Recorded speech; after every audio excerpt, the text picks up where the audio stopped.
You're watching the Action Sports Jax 24/7 network. Now it's time for the Brent Austen Show.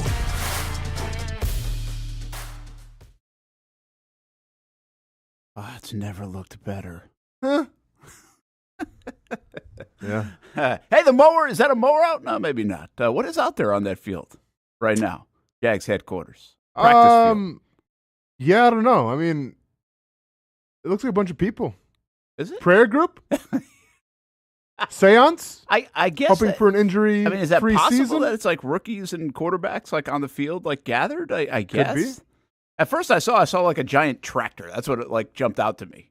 But yeah, you know what else? You know what's interesting when you watch this angle? If you look at Middle Electric Center, and the clouds are actually going over it right now, as you can see. Look at that shade.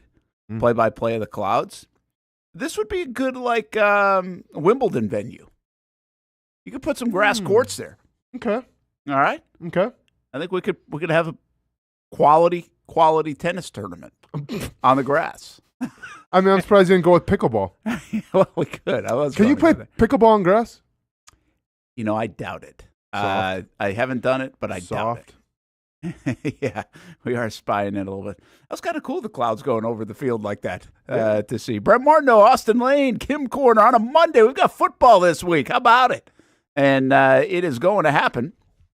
So Wednesday will be the day. Of course, the Jags they've been on the field a little bit with the rookies and the quarterbacks who got in on Friday, and then everybody reports tomorrow, and then we go. The Jags are actually one of the last teams to go because everybody will be in camp by the 24th. So some teams are already obviously in there, and then everybody will be in by Wednesday, and the Jags are part of that final date to launch the football season out there on Wednesday morning. If you haven't done it, by the way, you can be out there. Jaguars.com/training camp is the place to register if you want to go to a practice. I haven't looked to see which ones are sold out and everything else, but I'm sure there are practices still available to go check out.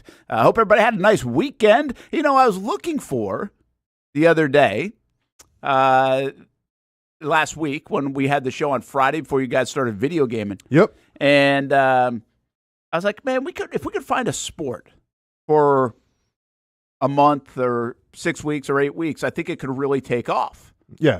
Right? I was saying that. I was like, which sport could it be? And, you know, there's some getting headlines, but what sport could you captivate people for 2 months and really steal all the headlines? And then the weekend happened, and I'm like, shoot, we had the sport this year. It's called politics. Oh, yeah.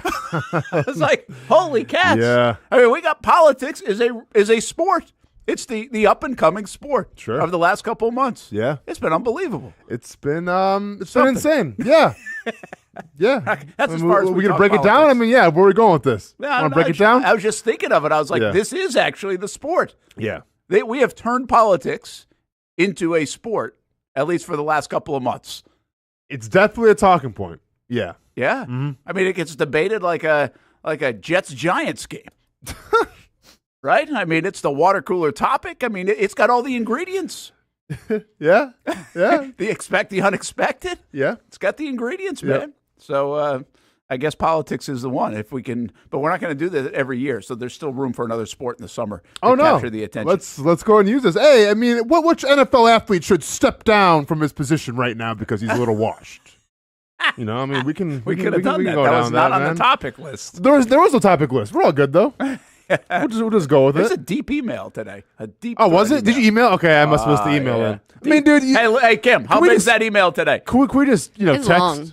Oh, is it the one saying who's going to produce for the whole week? No. Oh, that's a different one. No, man. I mean, I don't know for text you or email. You would not have wanted this in a text. I can tell you that. Okay. It would not go well. Look at the sheet. Look at the paper for Kim. Oh yeah, that's like the screenplay of Braveheart. Trying to think of a long movie. I think Braveheart would fill into that. Boyd? Yeah. I am not filling in for Chris Cuomo tonight. Is he still on? Dude, who are you asking? You're asking like I watch politics at all. I have no idea. I don't know. I don't even know what network you would be on. Kudos to Xander for winning. How about Xander's final round? Unbelievable. Billy Horschel had a chance. Maybe we'll mention that. But football is here. I'm not even coming out of the gates with the Jags, though. Okay. What do you got for us? Get that email. John Harbaugh?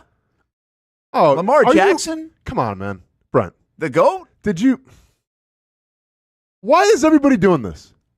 Why is everybody freaking out about what John Harbaugh said? I'm not freaking out about it, actually. Okay. We're starting the show off with it, so it meant something to you. What? Well, I think there are other things behind. Forget about the actual words of it, right? Okay. I mean, he's got no chance to be the GOAT until he wins a Super Bowl, so, that's silly. Well, let's establish something right now. He's not going to be the GOAT ever.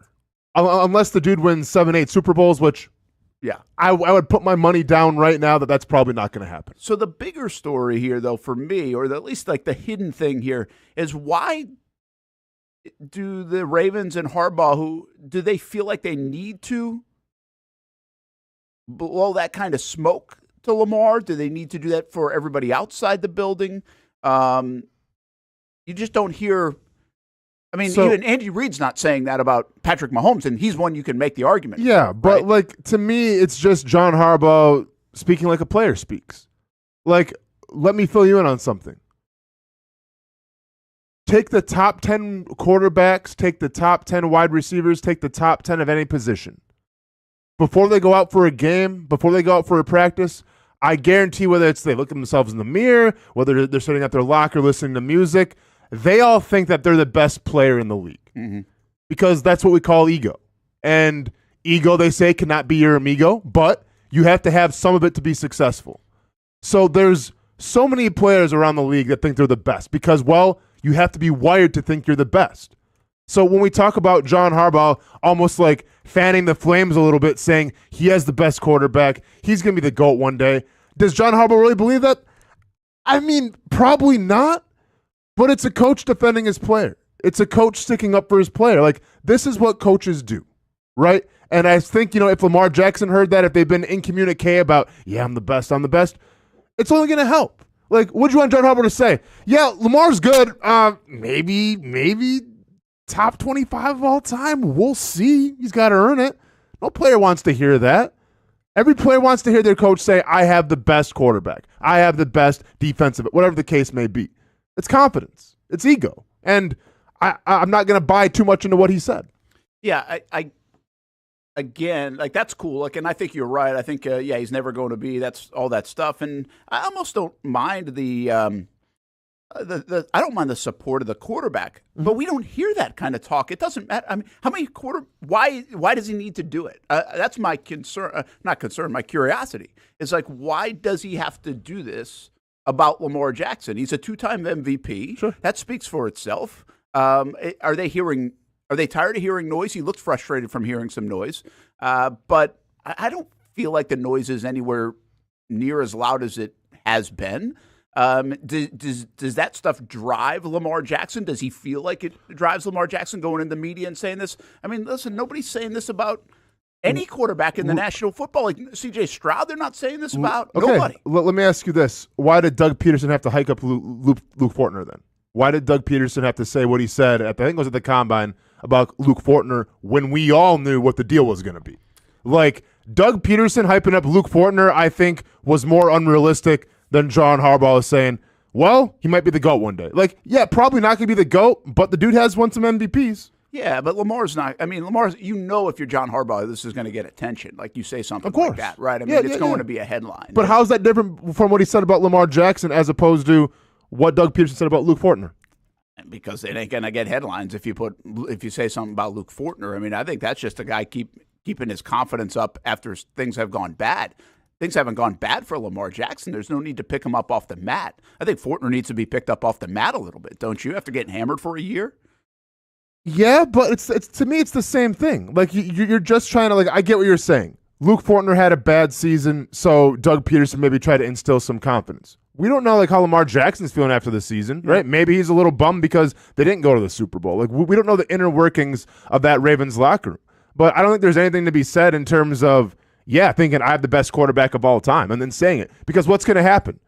He's going to say it. The media is going to go, no, he's not. Lamar Jackson's going to see that because Lamar Jackson seems like the type of guy who does read the headlines. Lamar Jackson's the type of guy who does need a little outside motivation every once in a while. So if you really look at it, I think it's going to be a win-win because either you say it, and Lamar Jackson's like, John Harbaugh has my back. Fantastic.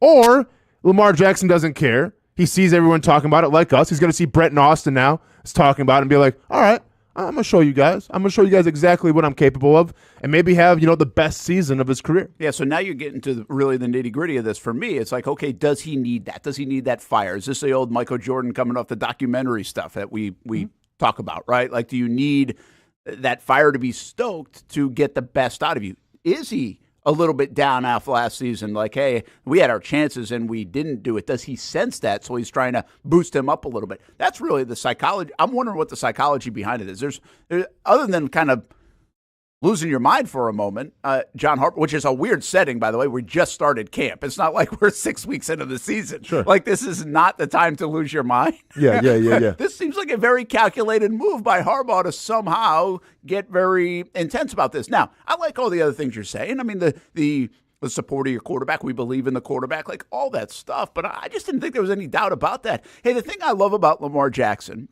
and I do, and maybe this is part of it for Harbaugh, because what I see, maybe more than any other quarterback in the National Football League, is when Lamar Jackson makes a play. And I'm sure there's this again for Mahomes too, but I see it like jump off the TV for me with Lamar Jackson. When he makes a good play, you take a look at that sideline, and they're like, whoa, like they are in, man. They feed off Lamar Jackson. And it's kind of wild to see. It's like they're in awe sometimes, which rallies people, right? Makes you want to play. Like, that's some leadership sometimes.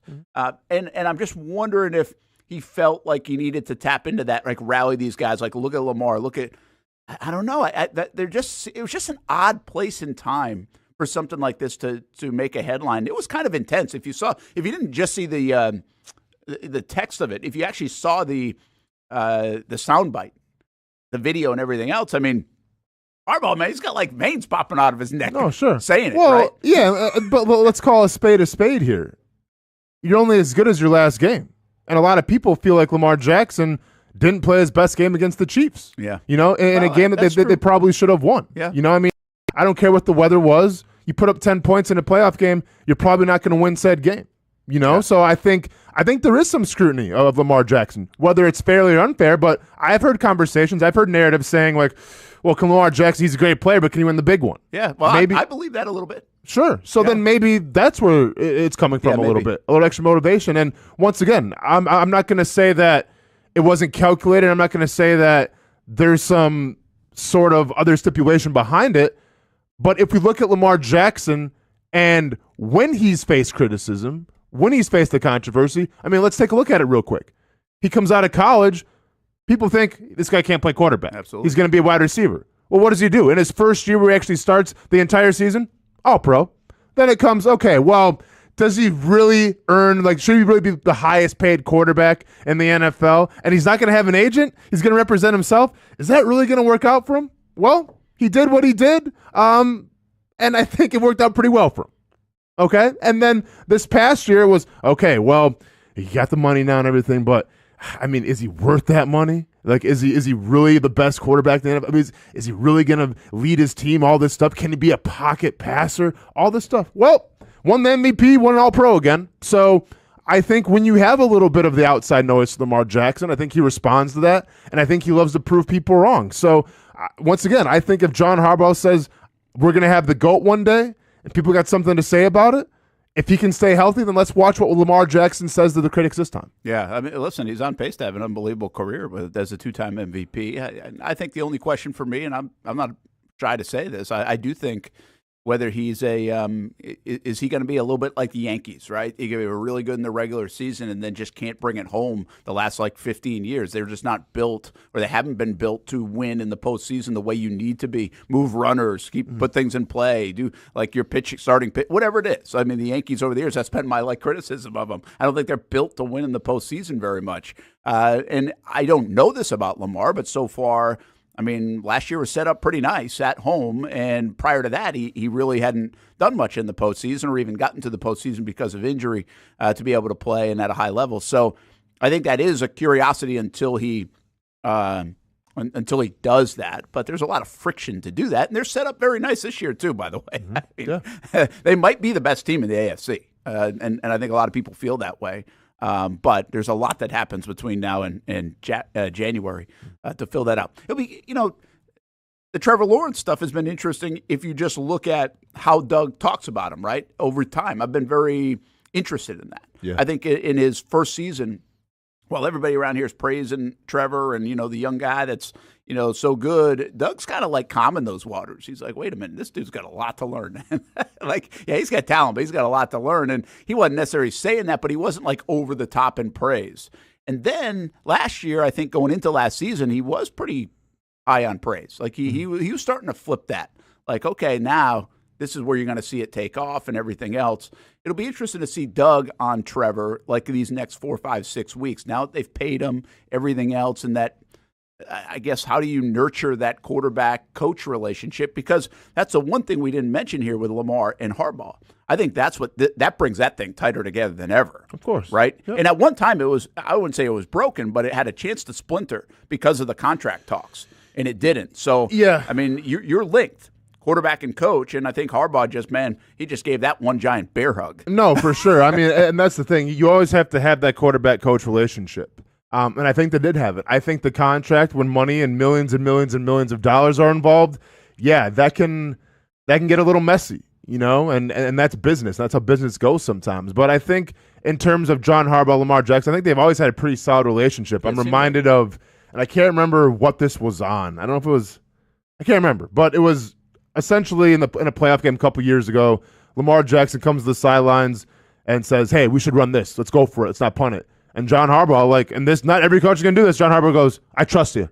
Go ahead and get us our first down. Yeah. Not every coach is going to let the quarterback call the shots. Not every coach is going to be like, all right, well, the way for my coaching tree and the way I was brought up, I'm taught to punt here. But Lamar, you know what? I trust you. You're the general of our offense. If you say we can get it, I'm gonna put my faith in you. And he got it. And I feel like I get the same vibe sometimes with Dan Campbell, where people want to hate on Dan Campbell all the time for going for it on fourth down, not kicking the field goal, not taking the easy points, but he's putting faith in his players. And spoiler alert, his players love playing for him. He gets the best out of his players because his players know that Dan Campbell trusts them. Yeah. I think it's the same situation for John Harbaugh. Yeah, we've seen a little bit of that in Jacksonville, by the way, too, with Doug Peterson, his style. And players do love that kind of stuff. So we'll see if that continues to develop. All right, let's take a quick time out here to get rolling on a Monday of football season. When we come back, the Houston Texans keep adding. Yeah. What's the Cam Akers play here?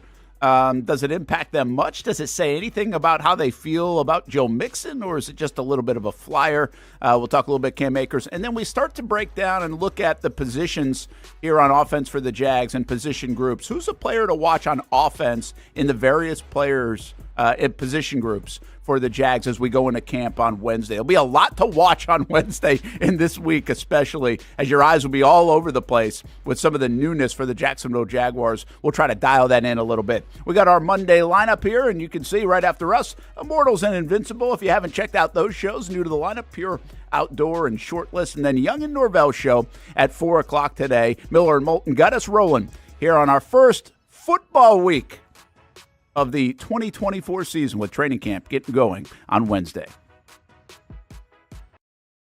Everyone loves a good game night. Here you don't have to be the host. You don't have to clean up. They bring the food and drinks to you, and you can watch whatever you want on the big screens. It's more than a card room. It's a night full of fun with friends. Best Bet Jacksonville, Orange Park, and now the newest location here in St. Augustine, right off 95 at exit 311. A brand new clean room, a full bar and menu, my favorite sushi in town. And I love the fries too. You don't have to just play poker at Best Bet. That's why I come over here to the table games and play one card poker. That's a pretty good card and a win. One card poker is like war as a kid, you against the dealer. And this isn't the only fun table game to play. A friendly staff, a lot of fun. It's a good night out at Best Bet Jacksonville, Orange Park, and the newest location in St. Augustine. You can be a serious player or a novice. It doesn't matter. If winning equals fun, you're a winner every time at Best Bet. I'll save you a seat, and I'll see you down here at Best Bet St. Augustine. Oh, man, it is that time. I love being outside, but it is just so hot. Oh, my gosh, I cannot be outside. Well, it doesn't have to be. As a matter of fact, I've got the perfect solution for you to be able to stay outdoors and not look like this guy. GW Outdoor Solutions has the solution that will help you create areas of shade with their automated retractable awning. As the summer months inch closer, the high temperatures will be right there too. With GW Outdoor Solutions, go from scorching to cooling in no time with one simple push of a button. These innovative shade solutions not only provide protection from the sun and rain, but also add style and functionality to your home. Let GW Outdoor Solutions transform your backyard into paradise. Check out GWOutdoorLiving.com for your free estimate.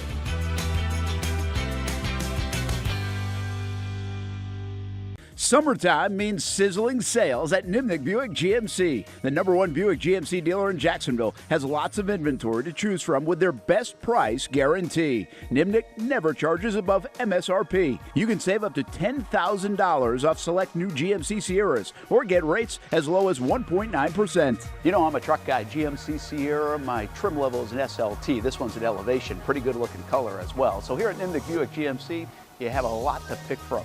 My father-in-law, he drives this, an Enclave, so I feel like that GMC in the family. 2025 is coming around the corner, which means it's almost time to close out those 2024s this summer. You can schedule a test drive at NimnickBuickGMC.com, and while you're there, check your trade value and customize your payment options. Nimnick is there for you, even on Sundays. Visit the showroom on Phillips Highway or shop online at NimnickBuickGMC.com. Nimnick, your friends in the car business since 1941. GMC, we are professional grade. It's hard to put a price on comfort, especially when you use that comfort on a daily basis. But if we're going to put a price on it, how does the lowest price guaranteed sound? Furniture Source is going to have the biggest brands, whether it's Ashley, Casper, or Tempur-Pedic, and once again, it's going to be the guaranteed lowest price in Jacksonville. Right now, my friends at Furniture Source are going to give you the ultimate hookup because all month long, they're making their inventory wholesale price. Check out their markdowns up to 50% off. And remember, since it's Furniture Source, you're getting the guaranteed lowest prices in Florida or your money back. Don't have the cash on you right now? It's no worry. Shop endless options to suit your style and budget and enjoy 36 months off with no interest financing. Why use your money when you can use theirs? Whether it's beds, couches, tables, or chairs, Furniture Source is going to have exactly what you're looking for. Shop the lowest prices in Jacksonville guaranteed. Find the location nearest you at FurnitureSourceJacks.com. It's a new logo, new branding. With Bold City Heating and Air, it's an old school approach. One of the few locally owned and operated air conditioning businesses left in Jacksonville. It's hot, Florida in the summer. You can't do much to avoid it, but you can keep cool with Bold City Heating and Air. It's every customer counts kind of service, from when these trucks have pulled up to my home over the last couple of years and when they pull into your driveway as well. From communication to pricing to the actual service, everyone at Bold City Heating and Air cares about you. You know who's coming to your house. You know they will be well trained and they will respect your home. Air conditioning convenience at BoldCityAC.com. Stay cool while it gets hot. Bold City Heating and Air can help. Don't get caught sweating all summer. BoldCityAC.com. And they have financing to help. New systems starting at $110 a month and $50 off any repairs. Stay safe, stay comfortable with Bold City Heating and Air at BoldCityAC.com. Homegrown in your hometown. Welcome back to the Brent and Austen Show, streaming on the Action Sports Jax 24/7 network. Look at Carson Beck as once again he's the guy that might be the 2025 #1 overall pick, but a lot of things have to happen between now and then as he leads the Georgia Bulldogs coming up this 2024 football season. The SEC obviously adding Oklahoma and Texas as well, so much talk about the landscape of college football and that college football playoff this year. We probably can make some money in that playoff, I would suspect, if you're a quarterback and some other players, if you shine on that national stage, which obviously these guys are on the big stage most of the time. Now, Carson Beck, the part of the subject of our After the Game tomorrow with Bobby Ramsey, who coached Derrick Henry and Carson Beck. So that will be at 2 o'clock tomorrow. Replays at 6 o'clock on the Action Sports Jax 24/7 network. You can later find it on our YouTube channel as well on the playlist for After the Game if you haven't checked it out. Really fun show that we've been doing. And Carson and Derrick will be some of the conversation with Bobby Ramsey tomorrow. Brent Martineau, Austin Lane, getting the conversation going here on a Monday when it comes to the NFL and things starting to take some shape. around the NFL, and that includes another weapon on offense for the Houston Texans, as they are the darling of the NFL right now, the Houston Texans, and C.J. Stroud and five-headed monster, as he called it, with all the additions that they have, from Stephon Diggs to Tank Dell and Nico Collins and Joe Mixon. And, man, they look like they're going to be something to contend with this football season. They add Cam Akers, former Florida State running back. Crazy. He's had like 2 Achilles injuries. Yeah. One with the Rams, I think, one with Minnesota. So I don't really know what this move is other than a pickup of depth play. At first, when I saw it, without like looking into it more, I was like, hey, I wonder if this means something about Mixon and how they see him, and maybe they start to be a little bit concerned if he has everything left in the tank. But, now that I think about it a little bit more, I'm not really sure it says anything. It might just be a total depth play. No, I mean, I think it's a depth play. I think Dameon Pierce now has more competition, because to me, Dameon Pierce was supposed to be that guy, and unfortunately he hasn't been. Like, he showed signs, especially against Jacksonville when he broke, it seemed like, 20 tackles for a touchdown a couple years ago, but he just really hasn't seemed to find his stride. Cam Akers is a guy who had all the potential in the world. I think Los Angeles loved him. When he was used, I think it was the first year in Los Angeles, he was that dude. I mean, I think I'm looking right here, 4.3 yards per carry. And looking, okay, he's going to be the bell cow for a long time to come. He has the Achilles injury. One would wonder if he came back a little too soon from that. Has moderate success then in Los Angeles, goes to Minnesota, gets hurt, and the rest is history. So, yeah, I mean, I'm not going to read too much into, Joe Mixon's banged up or Joe Mixon can't carry the full workload. I think it's just a depth play. And once again, I think this is more geared towards Pierce than anybody. Interesting to see, what will happen there. Just big names keep going over to Houston as their lineup. It's funny. It's like, do they have any more room to add to offense? Yeah. And I mean, they're going to go. The depth chart's going to look pretty sexy, on the depth chart board, because the names, and sometimes the name is bigger than the game, and I think that might be the case with Cam Akers even now. But it is fascinating to watch. They are getting so much love. Houston, we've talked about it a bunch. I think they've earned that. I think they've earned most of it. I think some of it's a bit early. Do you sense even the Stroud stuff might be a shade early? Do we have to see more from him to be able to say, okay? I mean, people talk about a top 5 quarterback, all that stuff. I mean, we don't know that yet. No, you don't know that yet, but all you have to go off is what you've seen so far. And the dude's played at a very, very high level, and I always say this, it's one of the most cliche things of covering the NFL, but you make your most progress from the first year to your second year. So one would think that how good it looked last year, I think you have a better offense this year for Houston, should look even better. Now, it's going to be on Stroud. He's got to stay healthy, number one. He's got to have the right mindset, because we are seeing a lot of things, whether it's podcasts or interviews. I mean, the dude likes to talk a little bit, and he definitely has a sense of confidence about it. Some people would call it cockiness. But I think you have to like what Stroud's going to bring to the table if he can stay healthy. Yeah, I think he's got some swag to him. There's no doubt about it in that front. Somebody said this to me the other day. I was like, hey, that's actually a good point. I think it's totally different, but let's just say the point. And it's like, well, Mac Jones went through a Pro Bowl his first year too. And now he's on a new team, But I would say this, and I actually think it's an interesting point. Like, yeah, you can come into the league and you can impress early. Not too many quarterbacks do that, so that's impressive. First of all, Stroud's season was way different than Mac Jones' season, in my opinion. But also, look what Houston has done in the offseason since his good season. Look what the Patriots did.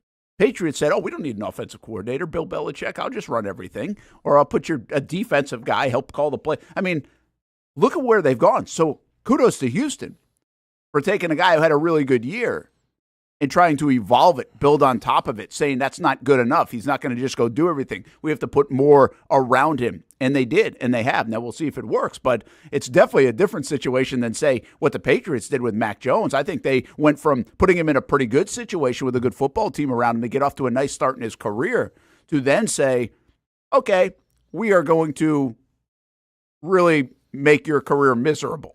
Yeah. For the next 2 years, and especially that second year was the worst one because of the way they set it up. Do you think Houston has the most depth at wide receiver in the entire NFL? I think they might. Yeah, I think they might. Go ahead. What you got? Nico Collins, Stephon Diggs, Tank Dell, Noah Brown, John Mechie are like the first 5. That's the 5. They got Robert Woods. It's a name. I mean, that's 6. but but I think you can make an argument that Noah Brown and John Mechie, if they weren't on the Texans, would be starting on any other team right now. I think so too. Brown was good. Brown had some breakout big kind of games for them. Kind of reminds me of a little bit of like Gabe Davis, where you can get it in bunches. Mechie's obviously unproven, but he's got, a lot of hype around him out of college, and that's one to watch, right? And when you haven't played football in a bit, that's tough. But I agree with you. Yeah, I think they.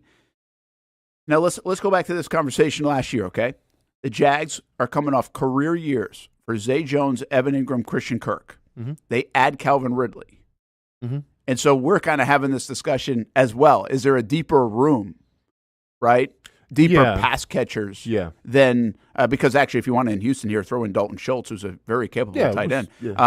But and it doesn't just always work. Are there too many? I guess I would say, are there too many? Who are you going to get the ball to? Because remember, the conversation going into last year for the Jags was, all right, these guys aren't going to be able to put up the numbers. Who's going to not get the passes? We thought it would be Zay Jones, right? Now, it turned out not to be Zay Jones because of injuries. We never really got to see the thing play out.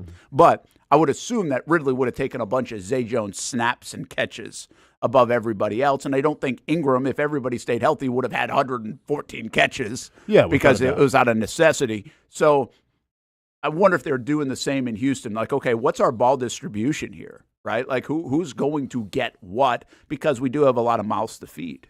Yeah, I mean, once again, you can't have the diva-like mentality of a wide receiver in Houston because, there's only so many catches to go around. But I think if everybody understands their role, like, obviously Stephon Diggs is going to be the one. He's going to be the possession receiver. You have Nico Collins, who can kind of do everything, and has proven now that he's a deep threat. And you know what Tank Dell's going to give you out of the slot. I mean, this guy's a slot receiver, but he has wheels as well. So, I think last year, the Houston Texans, obviously they're still trying to learn to play together with C.J. Stroud and everything.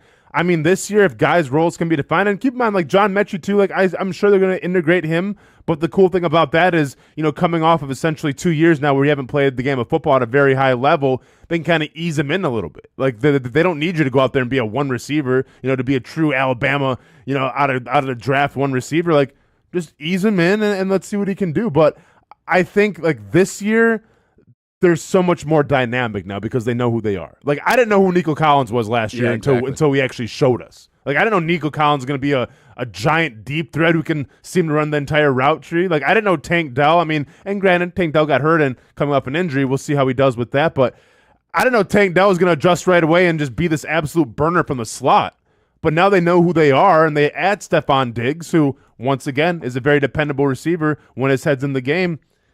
Yeah, it's going to be hard to stop. Yeah, it's going to be tough. Again, on paper, it's really hard to stop. But can they get out of their own way? I think it will be a little bit of what you ask yourself, and can they stay healthy? That's what it came down to for the Jags. I mean, the Jags got thrown off a bit by injuries even early in the year with the Zay Jones stuff. Because remember, if you go back to those conversations, it's like Zay was making that offense click. He was making the other guys better when he was in the game. And then when he would leave, it's like, okay, that looks a little bit clunky.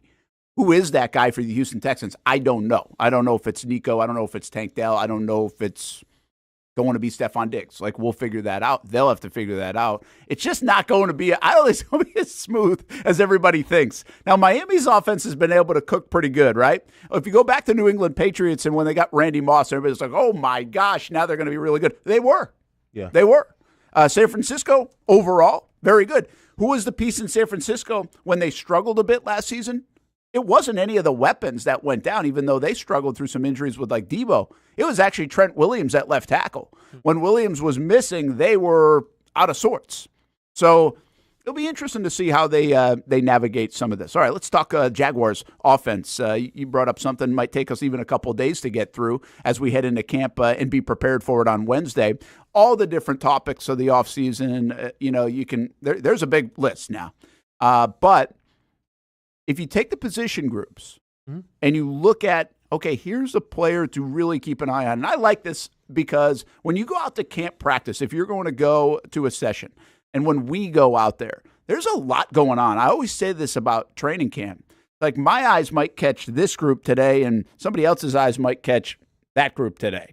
And that's just the way it works. And you try to kind of like watch a different group every day or try to every 20 minutes or whatever it might be. But there's a lot going on. You're not going to see everything, especially depending on which team's practicing on what field and where you're standing or sitting in this matter if you're a Jaguars fan.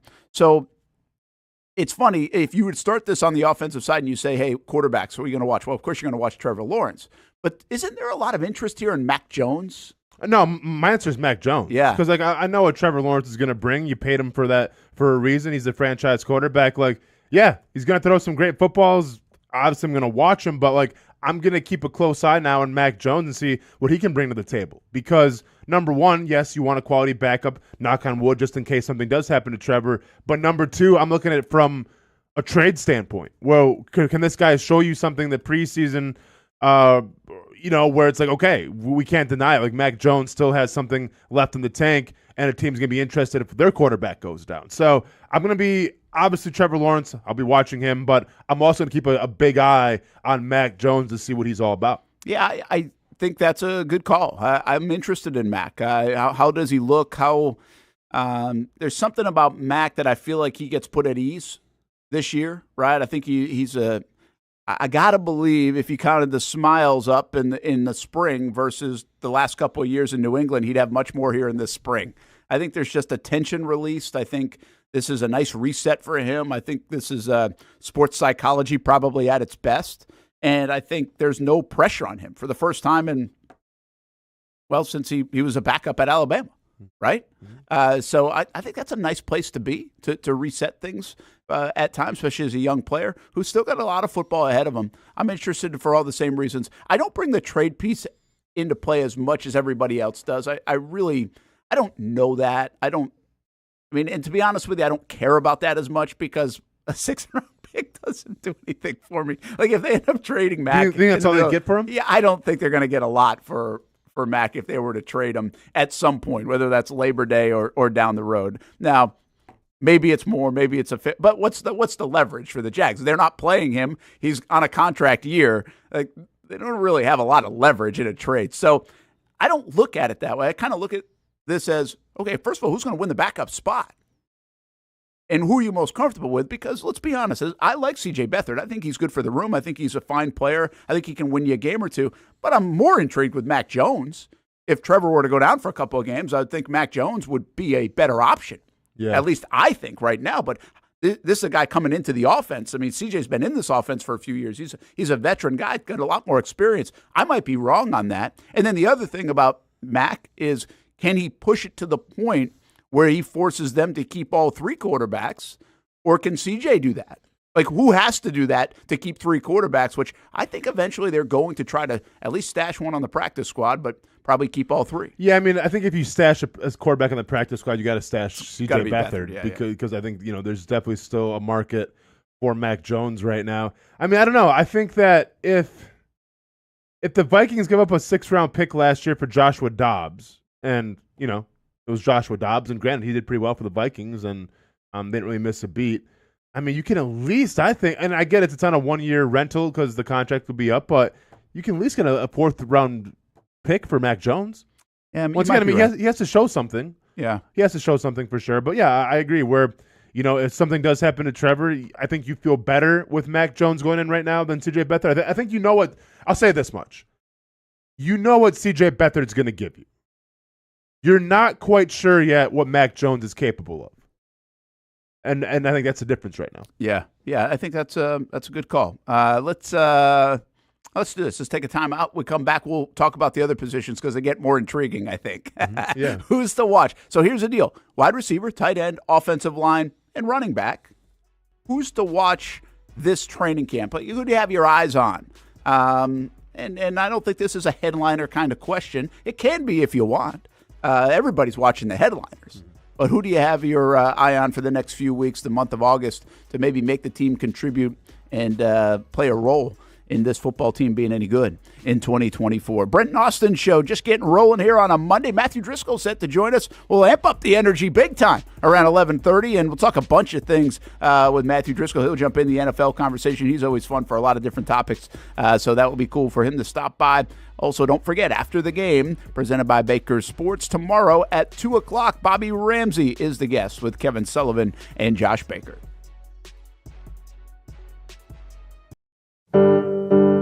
We all have our favorite spots in town to eat, drink, and have a good time. And once in a while, we try a new spot. This new spot will soon become your favorite spot. It's 1937 Spirits and Eatery in San Marco.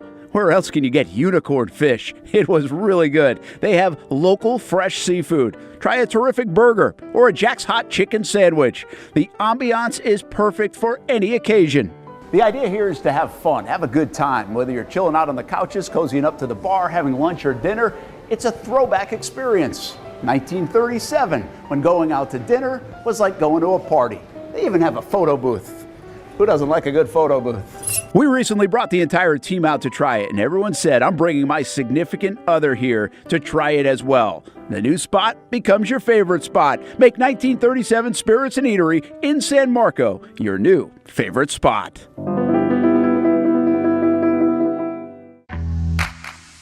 What started out as better people, better projects just keeps getting, well, better. That's Better Exterior Solutions, ready to help you create a better outdoor experience. Check this out. Motorized pergolas are the latest in technology to transform your outdoor space. Beautiful day? Let the sun shine through. Summer rainstorm? These pergola systems close automatically to keep the weather out. From residential to commercial uses, Better Exterior Solutions has products customized to meet virtually any existing architectural structure. With retractable awnings, screens, and hurricane shutters too, if you want unparalleled quality and expertise, you need Better Exterior Solutions. Get a free estimate by visiting betterexteriors.com or calling 904-902-4999. Better Exterior Solutions. Experience better. You trust CGC to make your water great, and now you can trust CGC with your plumbing needs as well. Fast, convenient scheduling, licensed and insured. A quick call away at 904-552-1242. You never know when you're going to have an issue with a shower, toilet, or maybe it's a sink that sometimes is easy to fix. All right, let's be honest.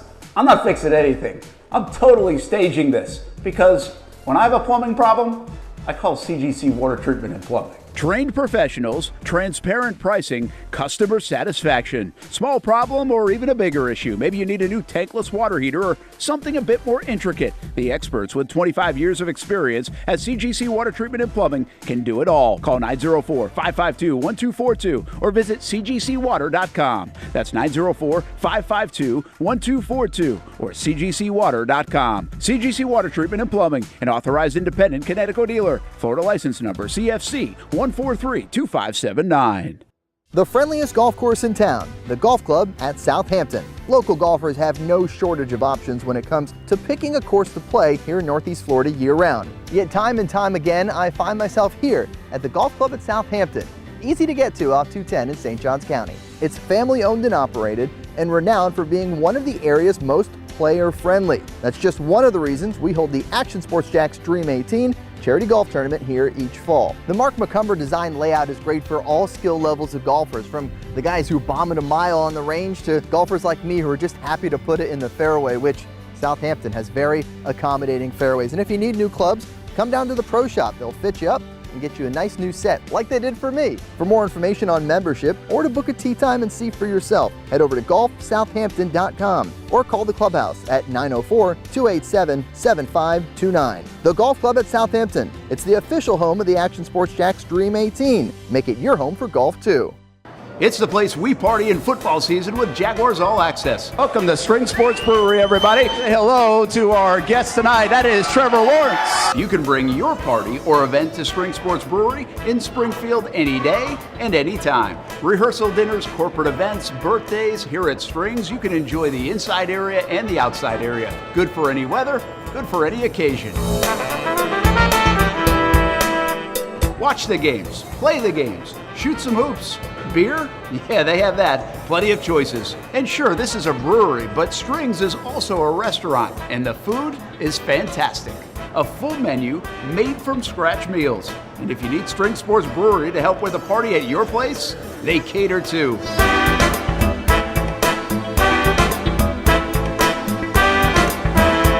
Family, beer, food, sports. Spring Sports Brewery in Springfield. Welcome back to the Brent and Austin Show, streaming on the Action Sports Jax 24/7 network. Well, those are the free agents that the Jags brought in to help things out. Obviously, we were just talking about Mac Jones, Mitch Morse, Devin Duvernay on the offensive side, but really a lot of it was defensively, too, to revamp that defense behind that man, Ryan Nielsen. And I think that's probably one of the curiosities. If you go back to so many of our conversations, look at the Kansas City Chiefs, right? I mean, the Chiefs really beefed up their defense. That's what helped propel them. It's an offensive league, so everybody's going to be good on offense to some degree. So now you ask, okay, how good can you be on defense? That might be the biggest separator. And the Jags have the best pass rush tandem from 2023 in the NFL. What else can they build on with Ryan Nielsen? It'll be interesting to watch. Brent Martineau along with Austin Lane and Kim Corner today on a Monday on the Brent and Austin Show on the Action Sports Jax 24/7 network. Kind of an exciting time. Now summer, I wouldn't say it's done. It's probably still cooking for a lot of people. It feels like Labor Day and summer, but it's kind of done if you like football, if you cover football. It's about to ramp up a little bit on Wednesday, which is really good. The building's hopping now, and a lot of people down there. The coaching staff got in last Wednesday. The quarterbacks and the rookies got in Friday. Veterans tomorrow. So it's here, and which is cool. We've been talking about it for quite some time. And that, Austin, we're got our eyes on our offensive positions right now. But that defense, I just think, is going to be – I don't know. The more and more I think about it, I think it might be the most pivotal part of the season. Yeah, I mean, we talked about this on Friday a little bit when we were playing the game. The biggest thing I'm watching for on the defensive side, I mean, I get there's going to be players. We'll break that down later. But as a collectively, it's just, is there going to be an attitude change now with how they approach their defense? You know, where it's almost more like a Joe Cullen-esque where it's super high intensity. Everyone's kind of on tilt a little bit. Everyone's kind of on high alert because – you know, it is rough, especially in the heat, but you have a team right now that I think they have the players on defense finally. Like, I think you have some great players with some dog in them. Now you got to cultivate it, and now you got to find that identity and understand that if you give up, 100-something yards rushing a game or 200 yards against the Ravens, whatever that was, that's unacceptable. That has to be a one-off. That can't snowball into an entire season and define you towards the end of the year and essentially lead you to not making the playoffs. Like, that has to be nipped in the bud after the game. So I'm going to be curious to see in terms of, number one, accountability, and number two, obviously, just intensity of how these players are going to respond to it. We do have some news this morning, by the way. Get some NFL news I think is pretty interesting, not around here, but also just want to get this in. Jacksonville Icemen have promoted assistant coach Brandon Mashinter to the head coach job. Hopefully I said that name. That's what it looks like. And Nick Luco promoted to the AHL. After a few-year stint with the Icemen, had done a very good job with Scranton Wilkes-Barre, so congrats to Nick Luco. He moves on. Brandon Mashinter now the named coach for the Icemen. They did that pretty quick, so good for them and good for him. Meanwhile, the Jaguars announcing promotions and additions to their personnel staff. Tom Gamble gets named Senior Personnel Executive. He's been in the building, but I guess by title. Chris Ash, Pro Scout. Corey Peters, College Scout. Josh Scobey, College Scout. Not the, like... Scobey. Yeah. I was like, did they spell something wrong? Did something just happen here? That'd be disrespectful if you spelled that. Best kicker in Jaguars franchise history. You can't even spell his name right. So anyway, they've got a whole list of their personnel department. And Trip McCracken is a director of player finance. He was the guy that's in the hunt during the I think it was during the hunt, right? Yeah, during the hunt episode where he was doing the financial stuff. And trade worth. He kind of he became a name, a little bit in the face, and people were like, hey, that was kind of a cool part of things. Like, is this trade worth making in the draft, he was that guy. Is that a alias or is that his real name? I think that's right. Well, I mean, I don't know. Sometimes you're in finance, might want to use an alias. I mean, Trip McCracken is an all-time one. Shout out to Ern McCracken. That's a good Big one. Ern. That's a good one. And I don't know if you need one in the financial world, but hey, maybe you do. Kim got me. Kim's still laughing about it. Yeah. The other thing, Jordan Love not going to practice until he gets a deal, it sounds like. So that's the kind of stuff that you avoid by getting the Trevor thing done. And I'm going to tell you this, man. I'm a little surprised. I was surprised that Trevor got the deal done as early as he did, because I thought they'd use the leverage of the camp. Okay. I also am a little bit surprised now that Tua and Jordan Love and Dak Prescott still don't have something done. I thought by now it would get done. See, I'm not surprised. So I'm not surprised with Trevor Lawrence because, well, you're the highest paid quarterback per year on a yearly basis. So, like, I mean, how much higher could you go? Yeah. You know, like if Trent Baalke goes to your agent and says, hey, we like Trevor.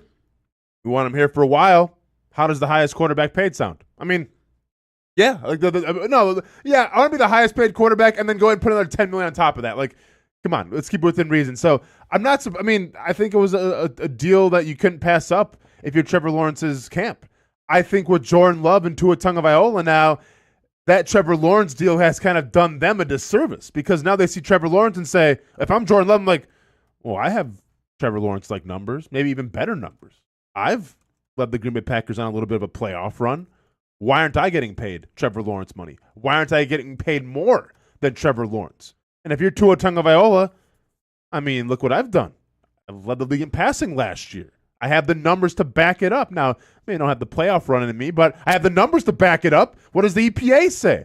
Where's my Trevor Lawrence money? Man, I'm getting more than Trevor Lawrence. So I think that right there is the narrative from both camps of wanting that Trevor Lawrence money. And I think it's a result of the team saying, pump your brakes a little bit. Maybe you're not worth that much. Yeah, so obviously they're not on the same page. What you did find with the Trevor stuff is they were very amicable about everything, right? That they were kind of on the same page. I'm sure it got a little whatever at points and sticking points, but they the fact that they got that deal done so early to me said a lot about their relationship. And here's the other thing. It doesn't matter at the end of the day most of the time. Take Lamar Jackson. That looked like a splintered relationship. That played out over some time. That didn't look like it was going in a good direction. And they got it done, and it's fine. And now, I mean, he's got more backing from that organization than ever before. So I think Tua and Jordan Love, once they get paid, once they get through the business side, it'll be okay. But I do think the mud to get there sometimes can be a little bit loud, and I think it's going to be loud in those parts, and I think it's nice for the Jags to have their business taken care of so they don't have to deal with that part. No, of course. I think, though, with Jordan Love, it's a little different just because last year was the first season he actually started every game. Like, he doesn't have a lot of experience. So to sit out now, you know, when you've kind of found your rhythm a little bit, you've obviously become a leader in that locker room. I mean, I think that puts a lot more pressure on the Green Bay Packers to try to get a deal done. I mean, you essentially had let's call it like it is. Like, he was a rookie last year. I mean, he played in some games sparingly, but he was a rookie last year. And now he's sitting out and rightfully so, he's earned a new contract. Yeah, if I'm Green Bay, I get that done as quickly as possible. I think Tua has a little more of a luxury. He has a little more game experience. He's played a couple more seasons. So I think with them, you can take your time. But if I'm Green Bay, I'm trying to shore up Jordan Love as fast as possible. All right, let's get back to these position groups. Those are some of the big headlines around the NFL right now going on. But let's go running back-wise for the Jacksonville Jaguars as we dissect these different groups. And we'll get to them all on offense. Probably save defense till tomorrow, but offense today. And this isn't just like, hey, I'm looking at the entire running back group. Who are you looking? Is Tank Bigsby the obvious answer here? Yeah. Are all eyes on Tank, and how big of a season is this? Yeah, to me, I mean, it has to be Tank Bigsby because I think he's going to be the guy that's going to be the difference maker, the X factor, if you will, in this Jags offense. I think if you can get some great reps every game from Tank Bigsby and you can kind of crank up the physicality a little more and have that thunder and lightning duo with Travis Etienne and Tank Bigsby, I think you're cooking. So I think that the Jaguars, maybe even more than any other, I mean, obviously Travis Etienne's got to do his thing. Trevor has to do his thing. But set aside from those guys, I think the Jaguars more than anybody need Tank Bigsby to elevate his play and become a reliable option. So, yeah, I'm going to be watching Tank Bigsby. There's a lot of people I feel like that need Tank Bigsby. I feel hidden I like what you just said there. I think there's some pressure on this young man to deliver, for the running back room to have some depth to it, not just put the load on Travis Etienne in a long season. They had to start to pull back on that last year. If you started to look at his carries, and they did, and then it got kind of out of rhythm a little bit, and then they got injuries too, all the rest. But if you're going to make a run into January, Travis Etienne can't do it all. Like, you need to have some balance there. On top of that, Trevor Lawrence. I think the more you get that running game going, the more you can not have to pass on 3rd and 4th and 1 or run QB sneaks, the better for Trevor Lawrence. Better for Press Taylor and Doug Peterson, whoever's calling plays, but the combination of those calling plays, not take that page out of the playbook, those are big things. And then, obviously, it's big for Tank Bigsby, because this is a go time for him. Last year was a little bit of a lost one. I think he was unfortunate at times in some of the things that happened to him, but what it did was scarred his confidence. Like, that was a player that wasn't playing with a lot of confidence, and it was obvious, and I don't blame him. I mean, there was a lot of bad stuff happening every time it seemed like he touched the ball. I think he needs some good things to happen to him early on, Austin, especially in this year, in camp, early in the season, good preseason, to feel good about going into the year, because I still think they believe in him. And I'll give you the last part of this. The one other guy that could really use Tank Bigsby to do well is Trent Baalke.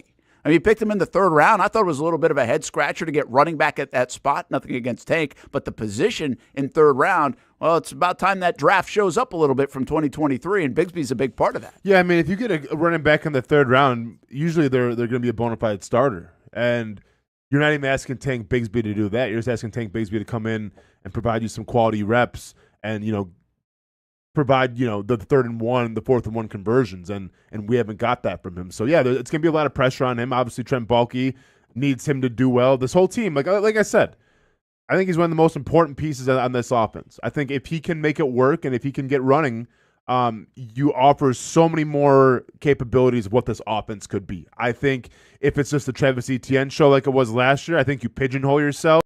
And it's going to be a lot of the same from what you saw last year. Remember the game last year to finish the season? It was against the Titans, and I'm not going to be able to find it. He looked good. They finally said, hey, we need to play this guy, right? Because they had put him on the shelf for about 3, 4, 5 weeks is what it felt like. And then he played in that game. I think he even returned kicks in that game. And he carried the ball 3 times for 16 yards. And I know that it doesn't seem like much, but they were good-looking runs. It seemed like he had a burst. It seemed like he had some energy to him. And then he did kick return. He kicked return 4 times for 99 yards. You got to see him on display a little bit, which we hadn't for a long time, and everything else that we had seen out of Tank Bigsby had been kind of on the negative side of things. So, yeah, I think there's a lot of excitement. I think there's a lot of necessity in Bigsby. And I also think there's kind of this cautionary half eye open on it. Like, okay, is this going to work? Right? So big X factor going into this camp, but really the season. And camp's not going to tell the whole story. I just think camp and preseason to get off to a good start and not have these goofy things happening is important to him. He's got to stay healthy, and he's got to have some confidence builders along the way. I think that last game was a bit of one going into the offseason. You hear the coaching staff talk really highly of him, so that 1-2 punch of Etienne and Bigsby could be really good. 11 o'clock hour on the way. Matthew Driscoll going to join us in about a half hour. We're not done taking a look at this offense. How about offensive line, tight end, wide receivers? You got to pick one player now. You can't have them all. You got to pick one player that's worth looking at. I think QB room and running back room was kind of easy. Yes. What about the rest? It gets a little bit more difficult potentially. We'll talk about it when we come back on the Brent Austen Show on the Action Sports Jacks 24/7 Network.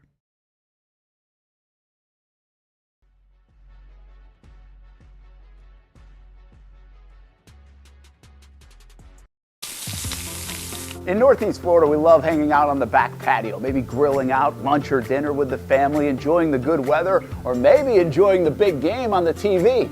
Or maybe your favorite team in town, the Action Sports Jacks team. This is great, except for when it's really hot or the bugs start coming out. But what if you didn't have to worry about that? Titan Outdoor Solutions will make your outdoor area a comfortable spot any time of the day, any time of the year. This makes too much sense. Titan Outdoor Solutions can give your home an upgrade. Customized pergolas, awnings, controlled shade, even retractable screens. The solution to beating the heat and the bugs and getting more use out of your home is Titan Outdoor Solutions. And this can even help prevent storm damage at your home. Living in Florida and living in your home is already good. Now make it great. Quality products, custom work, locally owned and operated. Visit TitanShuttersAndScreens.com or call 904-484-7580. People helping people is at the core of what Alive Credit Union is all about, and it's been that way for over 70 years. From 1954 to 2024, the mission remains to inspire financial wellness and give you a financially fit lifestyle. Alive Credit Union and its employees are committed to not only serving their valued members, but also our community here in Northeast Florida. That commitment includes a partnership with the Action Sports Jax 24/7 team as the presenting sponsor of all Armada men's and women's broadcasts this summer. Action Sports Jax and Alive Credit Union, a partnership that just makes sense when it comes to covering Northeast Florida. Alive Credit Union's commitment to our community also involves serving the financial needs of our first responders through the recent merger partnership with City and Police Federal Credit Union. Join the community and become a member of Alive Credit Union today. Find out the many ways you can be inspired in financial wellness at alivecu.coop. I've been telling you about CGC Water Treatment and Plumbing for a long time now. Their drinking water systems remove up to 99% of contaminants. We've had a Connecticut water softener and drinking water system in our home for more than 7 years. You can see the difference whether you're washing clothes, the dishes, or what I like to do most, fill this up for some coffee every morning, and mostly all day. Remember, if you're not filtering your water, you are the filter. Don't be the filter. Right now, you can save $1,000 or more when you bundle the Connecticut Premier Softener with a Connecticut K5 drinking water system. The experts at CGC Water Treatment and Plumbing will test your water for free and determine your water score. Don't know your water score? CGC will find out and recommend the appropriate Connecticut water treatment solutions so you can improve it. Call 904-552-1242 or visit cgcwater.com. Financing options available with approved credit. CGC Water Treatment and Plumbing, an authorized independent Connecticut dealer. Florida license number CFC 1432579. Baker Sports is local sports. Uniforms from Pop Warner and Little League to travel ball, high school, and college. They make you look good. They help you play good. Baker Sports has been helping families make memories that will last a lifetime with their Baker's Buckets. We've got a lot of these filled with baseballs and softballs in the garage. I've been throwing batting practice to Ty and Kaylee for years and also sit on the Baker's Bucket, catching Kaylee while she practices her pitching. Baker Sports is homegrown, and a lot of employees that used to play on local ball fields now work for Baker Sports, now helping you look good, play good, and make memories of your own. Visit Bakersport.com to see what Baker Sports can do for you. Custom apparel, Nike, Under Armour, Adidas, embroidery, screen printing, and more. Baker Sports is local sports from Jacksonville to anywhere in the Southeast. Bakersport.com.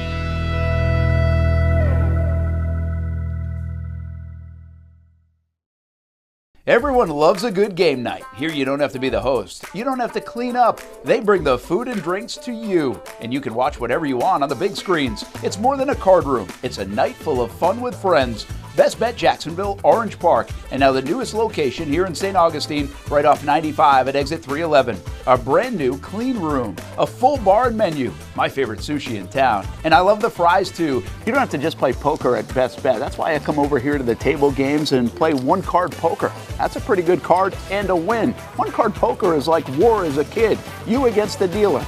And this isn't the only fun table game to play. A friendly staff, a lot of fun. It's a good night out at Best Bet Jacksonville, Orange Park, and the newest location in St. Augustine. You can be a serious player or a novice. It doesn't matter. If winning equals fun, you're a winner every time at Best Bet. I'll save you a seat, and I'll see you down here at Best Bet St. Augustine. Welcome back to the Brent and Austen Show, streaming on the Action Sports Jax 24/7 network. Hey, the Jaguars flag football teams represented well in Canton, Ohio over the weekend. I think there are a bunch of teams. This is a 15U boys team. They're put on some highlights, man. The NFL was tweeting some highlights. Some of these guys making plays. It was really good stuff.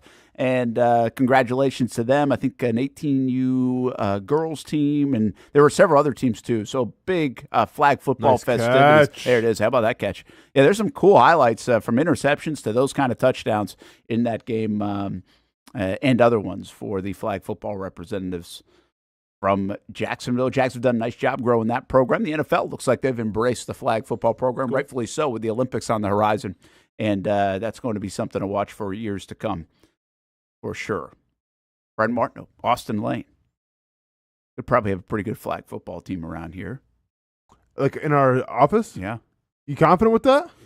We got Marcel Robinson. You and Marcel should be able to do some things. Marcel's more of a he's probably overrated himself. I mean, he's definitely the best we got. I mean, after all, he has been the most improved player. He has been the most improved player. But I don't. Dude, that's our MVP though. That's our Lamar Jackson right there. Yeah. After you two, I'm trying to think of where else we'd go. I mean, obviously you got me. That should help. Yeah. Getting some water. I like it that. Starts. I like yeah, you'd be other people you might want to pick for water. I like getting some water from you. There might be some others. Yeah. Wait, how many people you need for flag football? You got to put 7 out there? 8? Yeah. I don't know. Yeah. It could be tricky. Yeah. That could be We've been doing a lot of power eye. This is a lot of linemen. Here's the thing. I still have a lot of confidence we could at least take on the other stations in town. And other media outlets in town. No problem. Man, I'm not worried about that part. I'm not worried about it. Yeah, but keep in mind, though, I don't technically, I'm a freelancer. So you have to make it work. I can go anywhere I want to play. You're acting like I'm on this team. You're acting like me and Marcel Robinson going to do. Hey, maybe I'll play against Marcel Robinson. I don't know yet. Depends what the contract's looking like. It'd be a good matchup, perhaps. Yeah. Hey, I got a boiled peanut update. Jeez. Let's go. But we'll get back to football talk in a moment. But I want to give this. So I go for a walk on Saturday. I go in the heat of the day, man. I'm tough. I told you that. And so I had to beat the rain in the afternoon now. And so I go for a long walk, and I go all the way down to toward 210 in St. Johns County. Mm-hmm. And this is now I when I walk down, I go to this 1928 restaurant where you can get Cuban coffee. All right, so I get a little stop there, and when I'm coming back, I go by the spot where I told you a couple weeks ago where the boiled peanut guy was. Yes. And this is where, just to remind you of the conversation, I asked, did those guys make any money?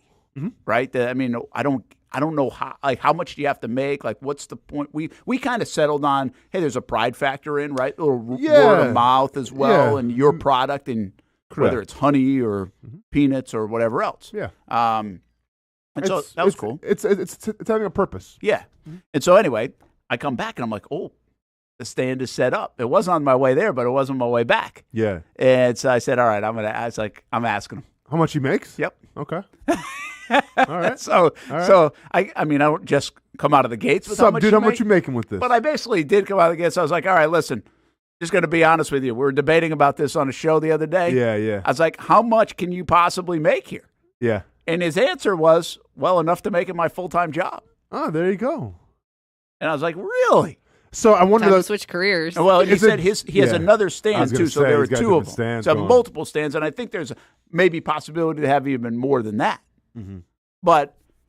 And he doesn't just sell boiled peanuts. There's some other things like frozen Skittles and cake pop type stuff and everything else. Yeah. But anyway, I was stunned by the answer. Mm-hmm. And so he was telling me a whole thing. He actually used to work, I think, in the boiled peanut industry from a wholesaling standpoint.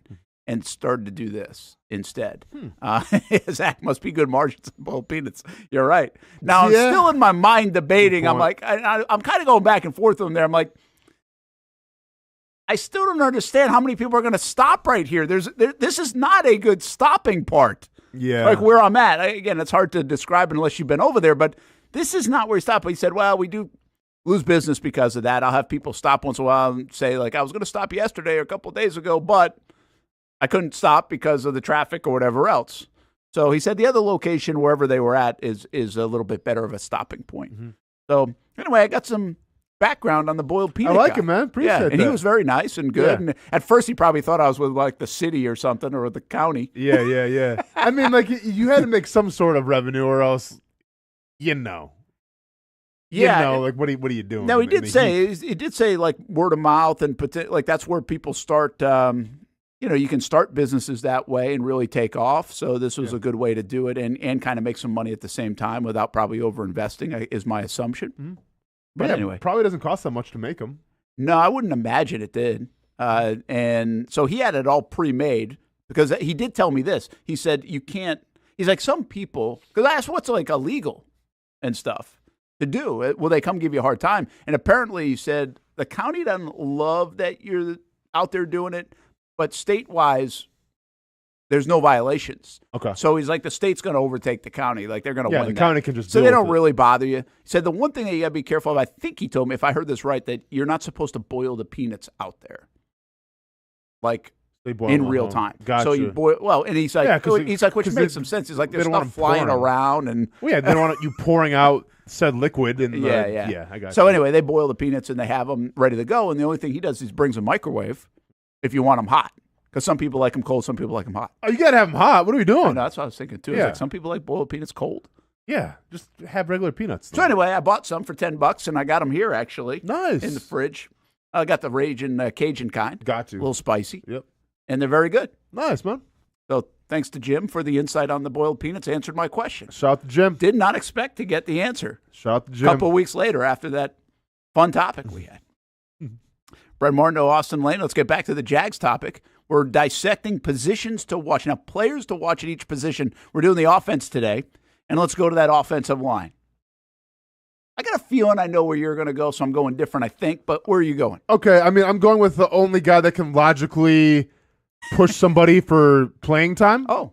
And that's Walker Little. Interesting. Yeah, because, I know what Cam Robinson's going to give us. I know what Ezra Cleveland. Well, Ezra Cleveland could be, but he's a bona fide starter right now. Mitch Morris, how much different is it going to look with the center position, especially in training camp? I'm not just going to watch a guy take 2 duck steps and then put his hands up. Brandon Scherf, you know what you get. And Anton Harrison, can he improve up his rookie year? I think it's going to be, Walker Little. Interesting. I did not know you were going there. I didn't think you were going there. I mean, don't they, once again, talking about, Tank Bigsby, doesn't Trent Baalke kind of need Walker Little to do something? I don't care if it was his pick or not. It's your representation, and you took him in the second round, and we haven't got a consistent idea of what the plan is with him yet? Yeah, I don't totally agree with that. I think you could sit here and argue, one, what you just said, that was Urban's pick, right? That was Urban's pick, if it's looked at negatively. I also think you can spin Walker Little to be a very positive pick for the Jags. It's not enough, in my opinion. I've had this conversation multiple times, but they've needed him at times, and he's delivered, and they had that pick there for him to deliver. So I do think, I think you can make the case that he's still been a good pick. Now, in your column of, what do we do? Exceed expectations, meet expectations, not deliver. I think he fits on the not deliver part, or because of the amount of playing time. Of course. But I also just don't believe that the Jags do some of the things they've done over the last couple of years without him. So I think he's been a critical player to them. But if you have a second-round pick that's under the does not deliver category, that's not really good. Yeah, I think overall it's not good. Yeah. But I also think I can have this conversation with my owner or whatever else, and also get to shove it off on Urban if you don't like it. I mean, I guess, but then, hey, Trent Baalke, you ain't getting any credit for Travis Etienne then either. So you can't have it both ways. I don't want to hear any ties then to Trent Baalke and Travis Etienne. Okay, so I'm not going there. That's interesting. You went to Walker Little. But do you agree with that though? You think he's the only guy that actually has a chance to push for starting time, or do you think it's already everything's already in formality where it's just okay, you're gonna have Cam Robinson, Ezra Cleveland, Mitch Morris, Brandon Scherf, Anton Harrison, that's it? Yeah, Austin, I really don't think he's gonna start. I just the only way he starts is if you make a trade of Cam Robinson. Sure. You're not going to bench Cam Robinson in $21 million. You're just not. So I guess that's why I'm a little less intrigued with Walker. Can he play a guard, though, too? Maybe Ezra Cleveland isn't who we think he is? Better not push Ezra Cleveland. You just signed to a 3-year deal. Okay. Right? Yeah. He better not. Brandon Scherf? Maybe the right side more than anything else. But I think the guard experiment's over. I think he's a tackle, right tackle, left tackle. I think the only way he plays is due to injury or because of he could get some offensive line tackle sets, maybe, but or if they move Robinson. So I guess that's in my mind. I understand he's got the talent to push. I just don't think he's going to. I almost people don't like to admit this, and coaches won't say it. They could say depth chart, all this stuff. There's no depth chart. We'll see who wins. We're going to play our best 5. Yeah, right. I mean, you're going to play the guy making $21 million, or you're going to get rid of the guy playing $21 million. So like, there's really not a decision to be made there. All right, for me, I thought you were going to go Mitch Morse to see how it impacts, and I get it. Offensive line's a little tricky in the preseason anyway, but I think I'm still going to stick with Anton Harrison here. I'm all in on Anton Harrison. Oh, I know. You had him as your all Jaguars team. I'm going to. I think this guy could be huge for a lot of the reasons we said. Bigsby, there's a lot of domino effect to it, but Anton's off to a really good start. I love the fact that they're keeping him at right tackle. There was conversation, hey, they could move him over and Walker Little could play right and they could get rid of Cam Robinson. They don't appear to be doing that. I don't think they're going to do that. So I like that they're sticking him there. Now evolve. That dude had some tough competition last year, and he passed the test more often than not. He had some struggles, but who wouldn't with some of the guys he was going against? Can he now take the next step? Can they find, or did they find, in that first-round pick, in a draft that we questioned in 2023, did they just find their decade-long right tackle? Did they find their, like, Leon Searcy, right? Did they? And, man, what a find it would be. So I think the domino effect of Anton Harrison and not having to worry about it. Right now you feel like you got Mitch Morse, you got Ezra Cleveland, you paid him, you got Cam Robinson who's been there for 8 years. The only thing you worry about him with some injuries. You got Sheriff who knows how to play the position. Is Anton Harrison to the point by like October where you're like, yeah, we don't even worry about that dude. Like he's legit. Yeah, I mean, right? That would be nice. So I'm curious if we see any of that in camp, if we see some dominance in camp, and obviously you got to see health there because if there isn't health, you bring in questions. Can Walker Little slide over there? Yeah. But I think I think he's better suited to play left tackle. Walker is. Ideally, you want Anton Harrison there holding that down for the whole season. So other guys are picking. I see Javon Foster will make a difference down the road. Maybe. I don't know. I'm not a 4th-round offensive lineman. Is there a sneaky one? I think if you want to have some candidates here, first of all, there can be any. Ezra Cleveland, why did they sign him to a big deal? Do we even know that yet? I mean, have we seen enough to know why they signed him to a decent-sized deal and extended him after 8 games where he was hurt some and they didn't play all that great some? Mitch Morse, does he make that big a difference? Does Sheriff have anything left in the tank? And the guy that's interesting to watch now is Cooper Hodges. Don't forget about the story about Cooper Hodges. They loved him last year after camp. And then he gets hurt. And then he was out. Is he going to be able to build off that, their first impression of him as a 7th-round pick? Because, Austin, that's another one. If he is good and can replace Sheriff at some point even this year, but especially next year, you might have found your right guard in the 7th round. That's one of those diamonds that you've been asking about. No, I mean, you need one because we haven't had one yet. Yeah. So if we can get a diamond in the rough, that's fantastic. And he very well might be that guy. Once again, I mean, a lot of people have sung his praises. We still have to see it a little more to believe it. But, yeah, I mean, I think it's going to offer an interesting storyline, not going into maybe this season, but possibly next season. Yeah, the question in the chat we have, can you fellas touch on the puppet situation with Eric Armstead? You nervous about this? Well, here's what I'm nervous about. If you go back to Doug Peterson's comments when they got him, he said that he's not too concerned about training camp with Eric Armstead or the start of the year. What you need is a guy who can come in towards the end of the year and provide, leadership and can provide good play.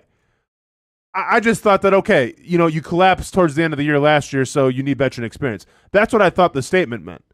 And then Eric Armstead gets put on the PUP list because, well, you would assume because of the meniscus surgery that he had, that he played with last year in San Francisco, has surgery in the meniscus. Like, I'm not surprised about that. But now what I'm worried about is, well, how long is this going to be? Because, once again, it's just one comment, but if you take into account what Doug Peterson said about, all right, well, we really need a guy towards the end of the year, does that mean he's not going to be playing the start of the season? Because that's not what I was under the impression of. I thought he was going to come in here and, be the day one starter. Yeah, so the story here, he obviously comes off a meniscus surgery, and so they take their time with him. No surprise there, I think, with any of that. The PUP list, physically unable to perform. You see, he'll do some work on the side during camp, but he's going to be very limited. And if at some point in camp, I forget the exact deadline, they'll have to take him off that, or he'll miss the first 4 games. He'll start on that reserve injured list. So there's some dominoes to fall here to get to the point where you're talking, where he might not even play in the first month. I'm not alarmed by that yet. I'm not thinking that way. I'm thinking this is just a veteran guy who knows how to get himself ready, and we're going to be as cautious as we can, who's not a young guy anymore in the league, right? So why rush him back? He doesn't need the first week or two of camp necessarily. My anticipation is you'll see him coming off in the middle of August and kind of working into the fold. But I don't think he's a guy that plays in the first preseason game. He's probably not a guy that plays in the last preseason game. Heck, he might not be a guy that plays in the second preseason game because they're practicing against the Bucs. And a lot of guys won't play in that game is my guess. Let's just see around Bucs time as he's out there practicing with the team in like full go mode. That's my expectation. I don't know if I'm being naive to that. Well, does this give more weight, though, to the Doug Peterson comments? I mean, I have the exact quote right here. When asked about Eric Armstead and what he's going to bring to start the season, not so much in training camp. I'm looking down in December and January, what it looks like towards the end of the season, Peterson told reporters. You need guys like that. I can only say so much, but when you turn it over to the players and the guys that have been there, done that, it means more coming from them. Yeah, it's a good find by you. You might be right. I don't know. Maybe he was hinting something without hinting, all right, or without, let's go and find a panic button then. That's the case. Well, are you panicked if he doesn't play in the first 4 weeks? I'm going to be panicked if he's not going to be playing until December or January. Well, I don't. Okay, I don't. I'm not what Doug Peterson said. I'm not going to take. But I get what he was saying there. He's talking about leadership and the time. He's coming off a year where December, January, they fizzled down the stretch. He says, I'm looking down in December and January, what it looks like towards the end of the season. Yeah, because they got Armstead and guys like Darby and those guys to help in that time of year where they failed. Sure. Right? I did not read that as he's not going to play until December. Well, I didn't read that either. Like, I didn't even read into it at all until and once again, like, this was kind of expected. But now it's making me think, like, all right. I mean, this guy played that whole year on that meniscus. Like, he was obviously injured for the 49ers. Now I'm wondering, like, okay, well, how serious is it? Like, yeah. And when he comes back, what's it going to look like? Yeah. And is that why they drafted 2 defensive tackles early on? Yeah. In the draft. You know, I think this is a bit overanalysis. There's the panic button. I think this is overanalysis of a soundbite. There it is. Hitting it. Okay. But I don't want to dismiss it. I mean, you know, all the things. Could it be going a little bit slower? Is that why? That'd be very spontaneous stuff that's happening in April at the end for the draft, and I don't think that's why they did any of it. I don't think all this stuff is tied together at all. In fact, in my opinion, I just don't think he's even going to miss a game. I think he's going to be ready to go in September. I hope so. So I think they're kind of like two different sound bites in that sense. All right, let's do this. Take a timeout. Brent Austen Show. We still have to go tight ends and wide receivers, who to watch, and we will do that when we come back on the Action Sports Jax 24/7 network, as Austin is already in panic button mode. We didn't even get to training camp practice number 1. I said if he's not playing until December, I will be hitting it. Yeah.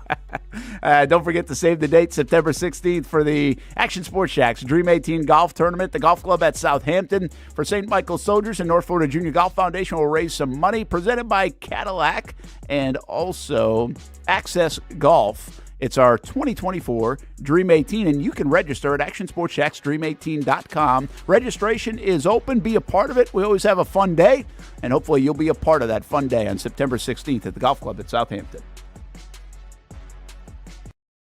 Summertime means sizzling sales at Nimnick Buick GMC. The #1 Buick GMC dealer in Jacksonville has lots of inventory to choose from with their best price guarantee. Nimnick never charges above MSRP. You can save up to $10,000 off select new GMC Sierras or get rates as low as 1.9%. You know, I'm a truck guy. GMC Sierra, my trim level is an SLT. This one's an Elevation. Pretty good looking color as well. So here at Nimnick Buick GMC, you have a lot to pick from.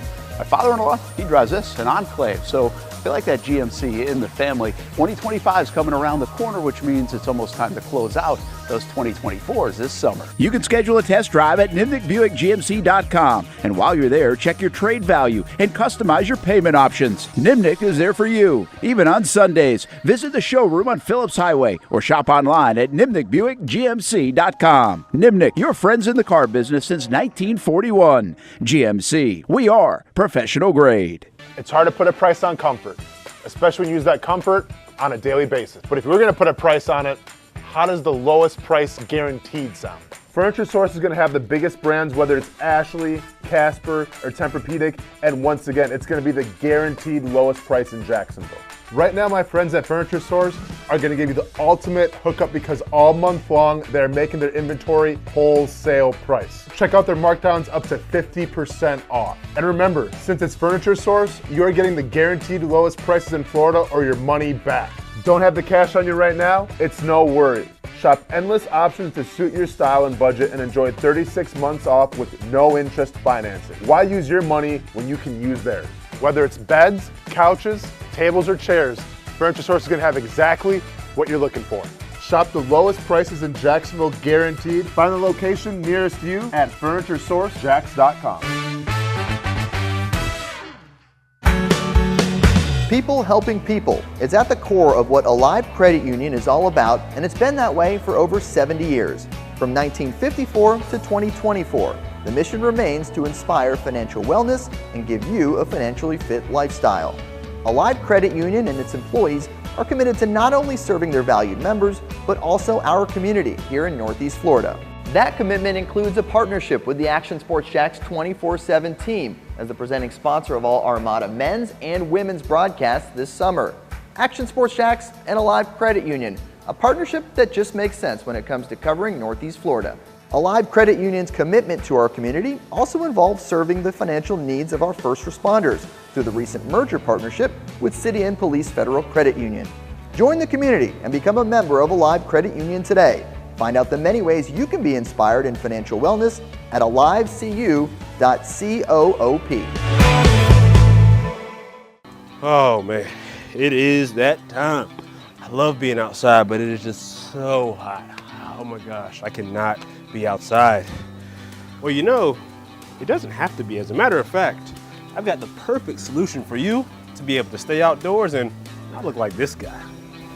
GW Outdoor Solutions has the solution that will help you create areas of shade with their automated retractable awning. As the summer months inch closer, the high temperatures will be right there too. With GW Outdoor Solutions, go from scorching to cooling in no time with one simple push of a button.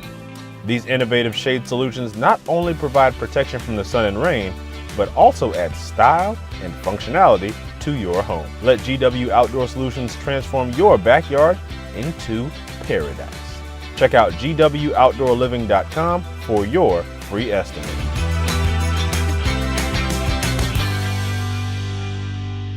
New to town or always been in town, everyone is always looking for a good pizza place. Our place is Donato's Pizza. We love it and still do love it. When I tell my family I'm coming to Donato's, they say, wait a minute, you got to order some for us. So this is not all for me. Let me tell you what the Martinos get when we put an order in. Well, pepperoni pizza, we usually get more than one of these. And then there's the works, a little bit of everything. And then this is the pizza that can be polarizing for some out there. I don't know why. Hawaiian pizza, some love it, some don't. At Donato's, you're gonna love it, especially with that cinnamon sprinkled on top.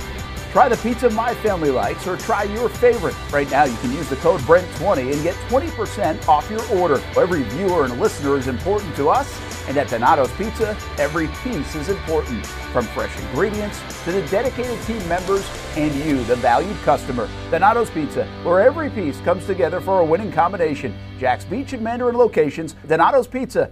Every piece is important. Welcome back to the Brent and Austen Show, streaming on the Action Sports Jacks 24/7 network.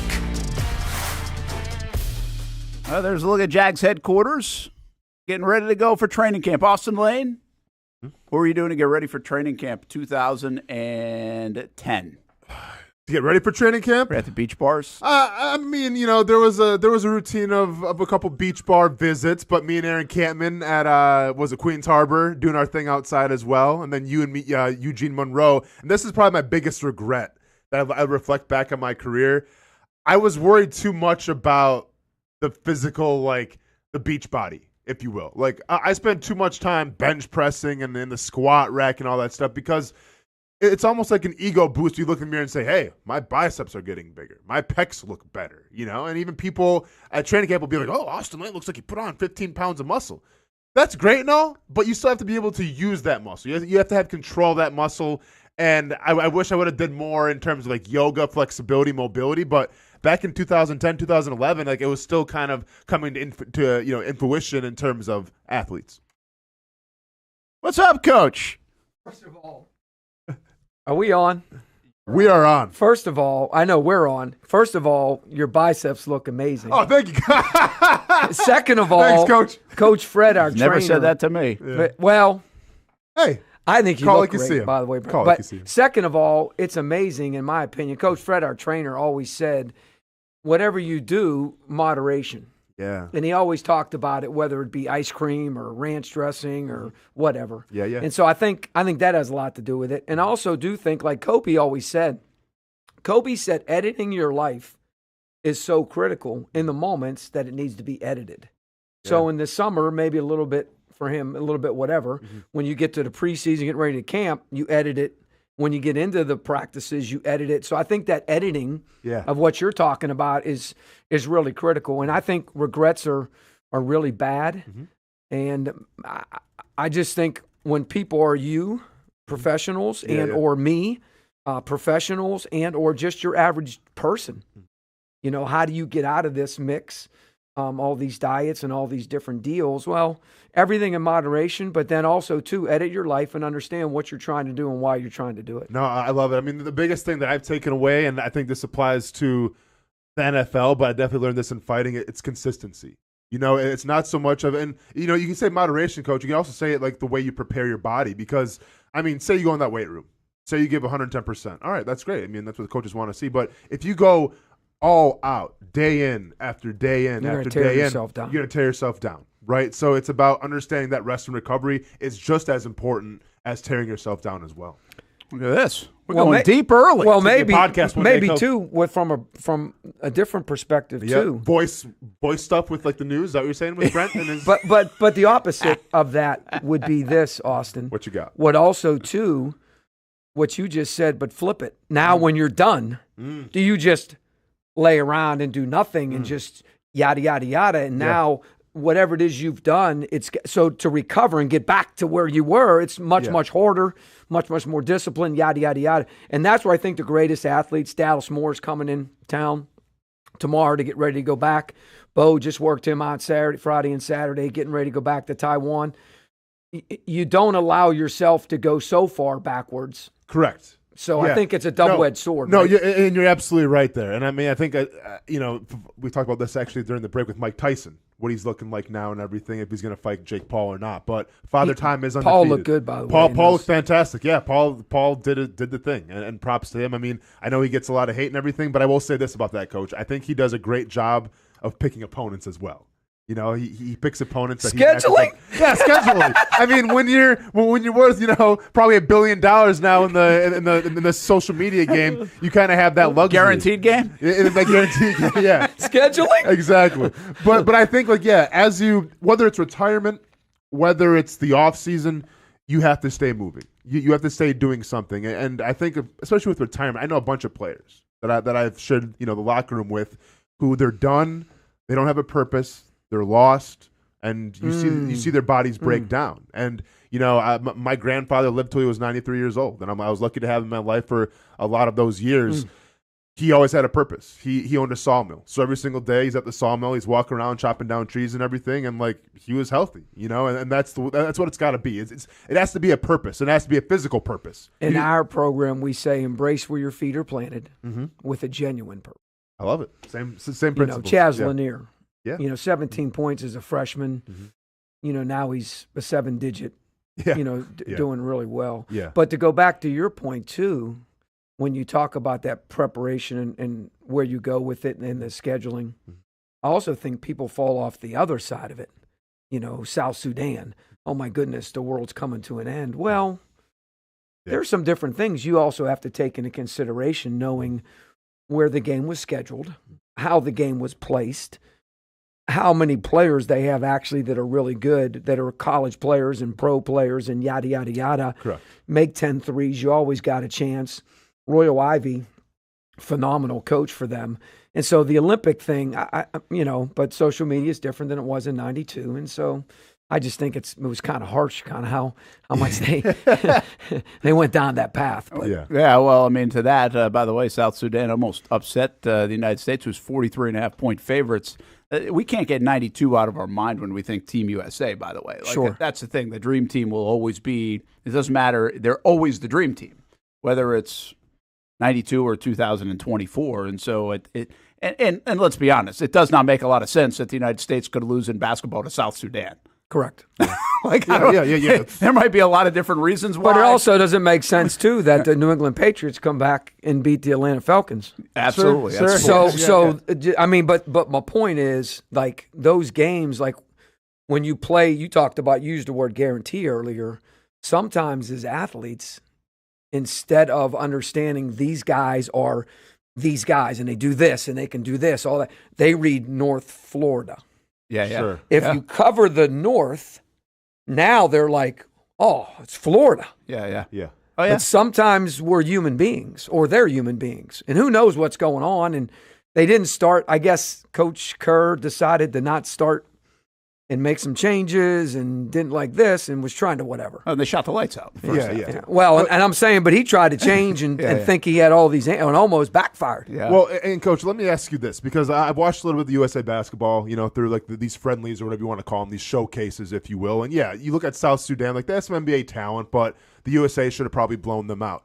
But what I see from the USA right now, it's a team who's still trying to figure it out. You have a bunch of players who maybe aren't accustomed to playing together, and sometimes they look lost, especially on defense, whether it's the pick and rolls like that. You've seen them beat the past couple of games. Not really sure what to do with him yet, but now he's finally starting to get a little bit of a groove of, okay, obviously you got to slow things down when Embiid's in the game, right? There won't be so much ball movement. The game's going to slow down a little bit. How is this at the college level, though? Because I think of all the transfer portals now and all these big-name players, and you should know this, leaving to go to bigger schools. And it looks great on paper. But then I think of like a team like Kentucky this past decade has had Which all was the, one of Chaz's choices. Yeah, who has all the 5-star recruits, but can never essentially get to the big title game. Are we taken for granted sometimes that, you have all these star players, you have your LeBrons, your Steph Currys, your Embiids and everything, but if they don't play together, if they're not accustomed to playing together and feeding off each other, it's not going to look great. So, soothsayer over here. So, might want to find out what his favorite numbers are today. I literally just sent an email to the staff, and I just had the conversation with the staff. In the last 2 years, when the portal's become the portal, the teams that have won the regular season and the tournament in the A-Sun have both been older, experienced teams that have been together.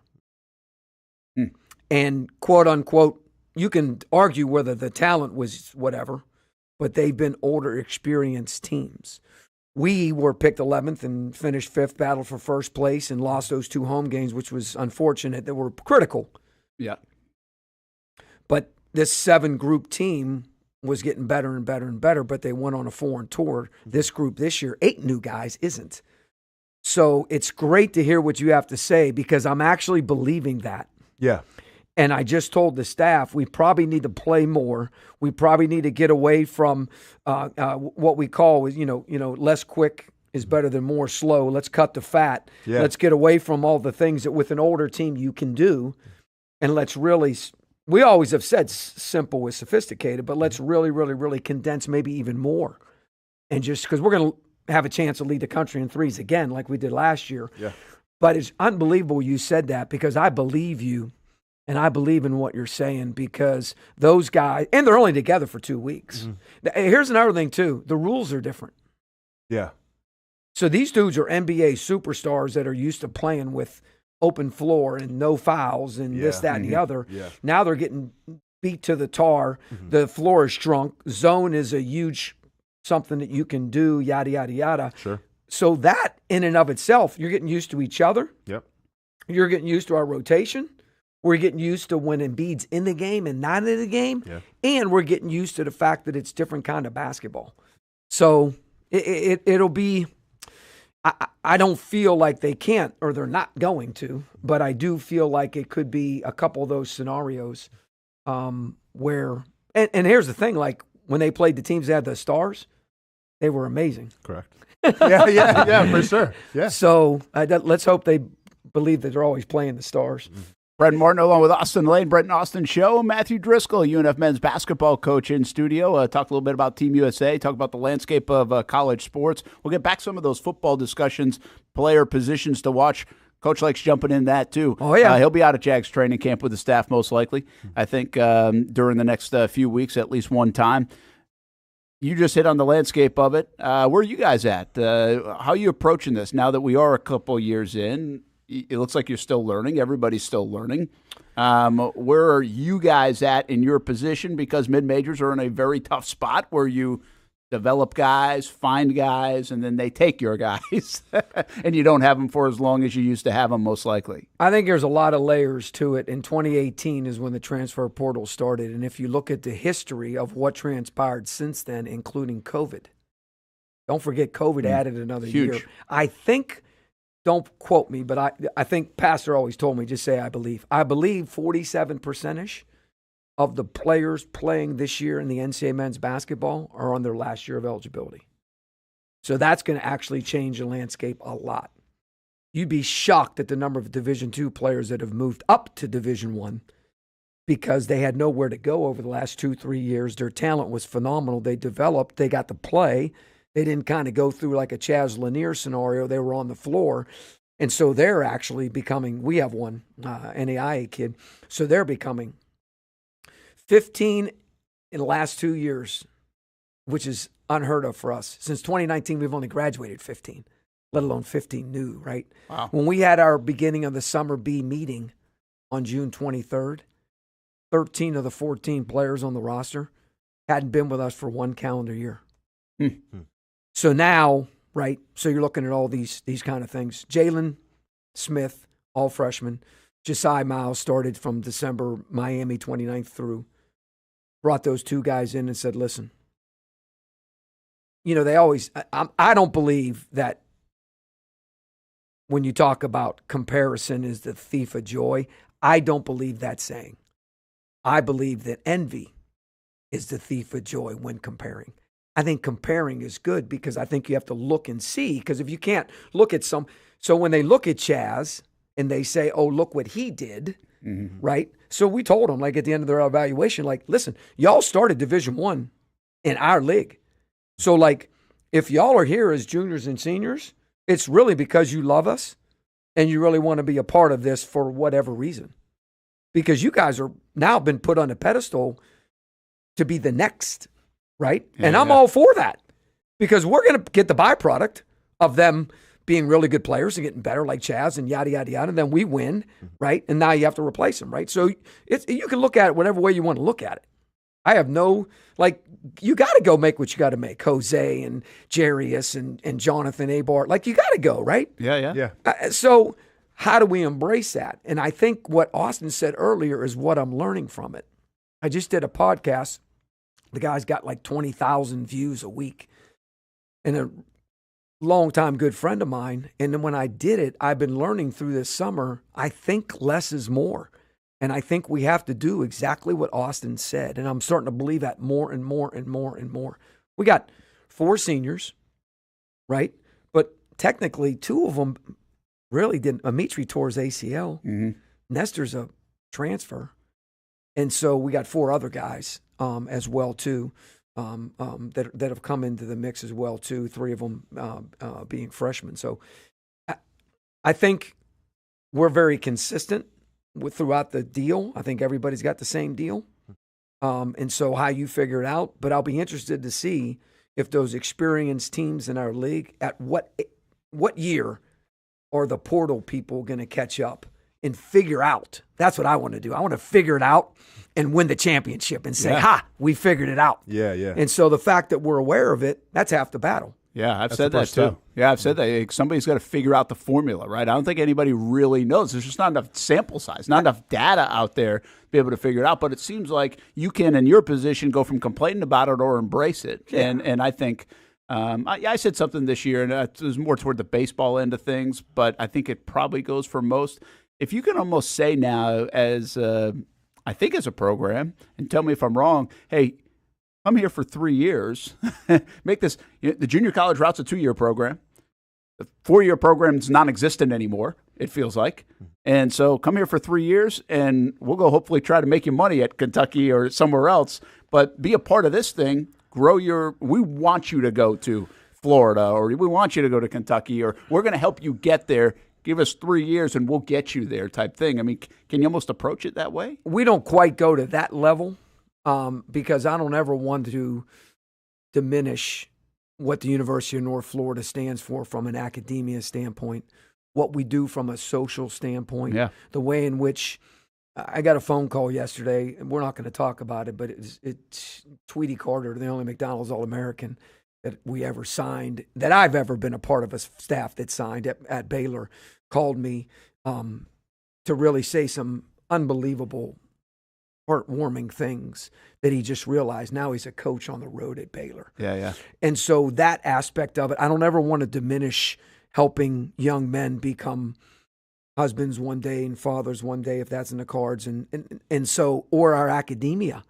Now, all these guys were either juniors and graduated and got degrees. And so we really haven't had one that's done that. You know, Chaz got his degree. Yeah.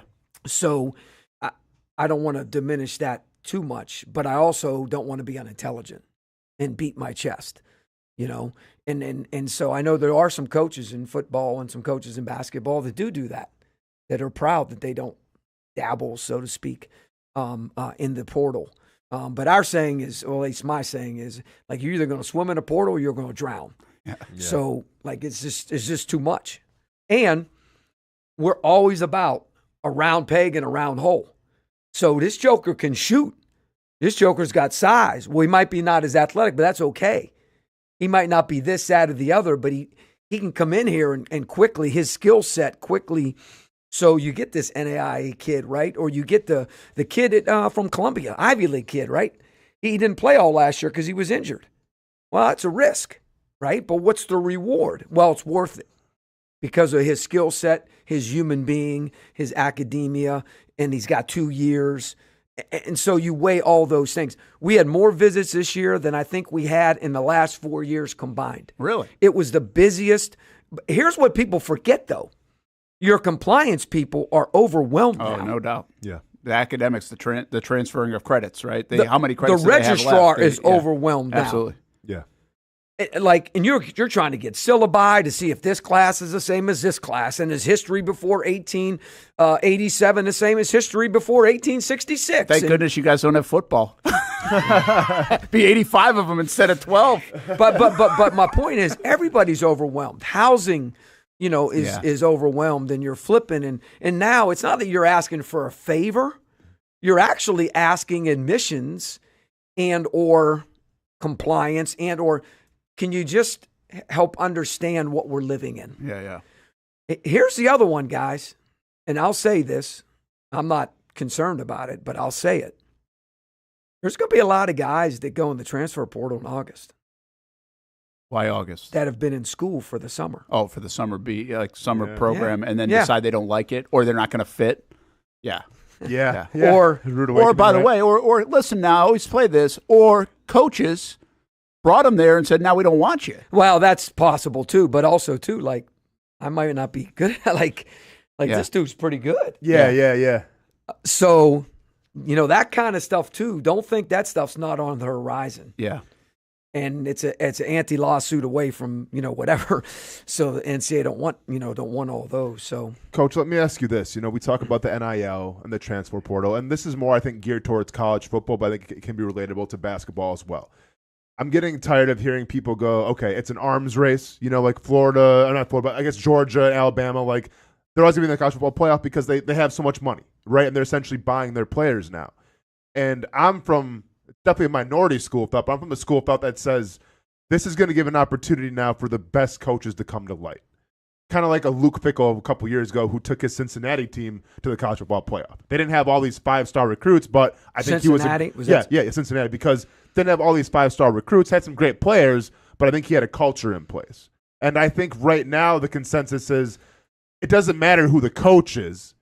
It's more important how much money you have to get said recruits here, right? It's an arms race. But I'm under the philosophy of the best coaches will come to light. Whether they're at the big schools who they get the big players, okay, you keep winning championships, you're a pretty good coach. But what's going to happen to that coach that gets all these 5-star recruits that doesn't win?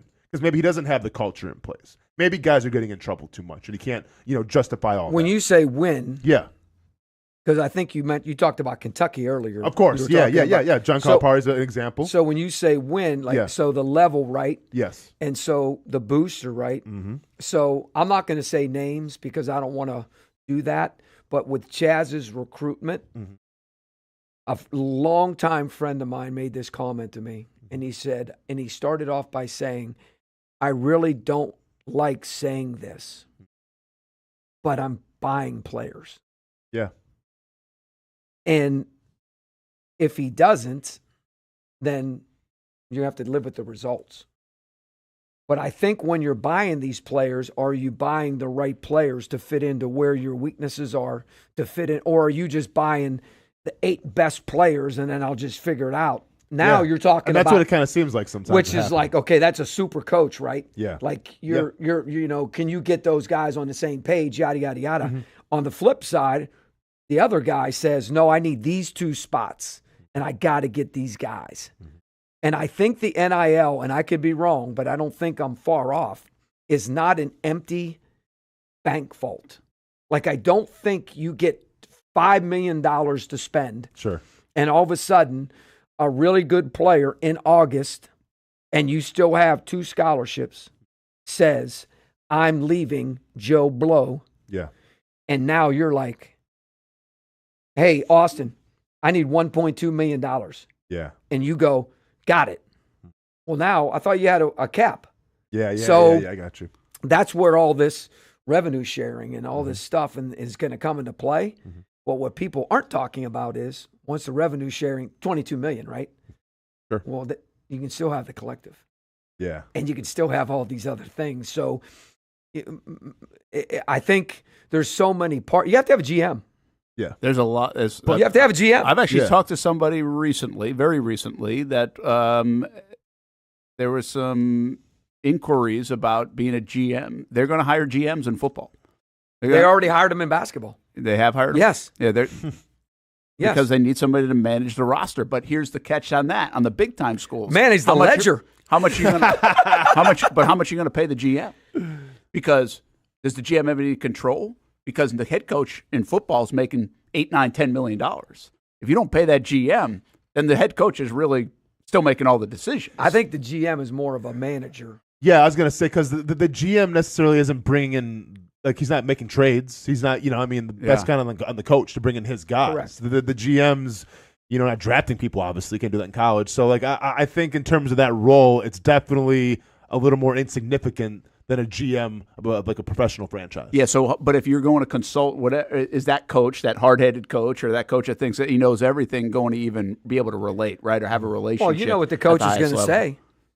Like, don't tell me I don't have $1.2 million. Oh yeah, get one. Go find it. Go. And if you can't, then we'll see you later, and we'll we'll find get somebody another else GM. that can do it for Yeah. you. So the question, here's a question I have about coaching before we hit a break, and we'll come back. We can talk a little more about it. But there used to be like the coach that could coach, at least from the perception, and talking at the highest of levels, a coach that can coach and the coach that can recruit. Like people would say, like Calipari, for example, right? I mean, he's a great recruiter, right? He's going to go get all these guys, and that's what people labeled him as. Now, I would say the year they did win it, it was one of the he showed us that he can coach too, right? Yeah, Because weren't they like a 7 seed or something like that? But you kind of put in this bucket or that bucket. So are the recruiters still a thing? Because you don't recruit that way. You're recruiting a different way. You're taking a totally different player, I think, that has experience that now is worth X amount of dollars instead of going to get the high-profile high school kid that didn't have that at all. Some people have said to me, Coach, this is the best.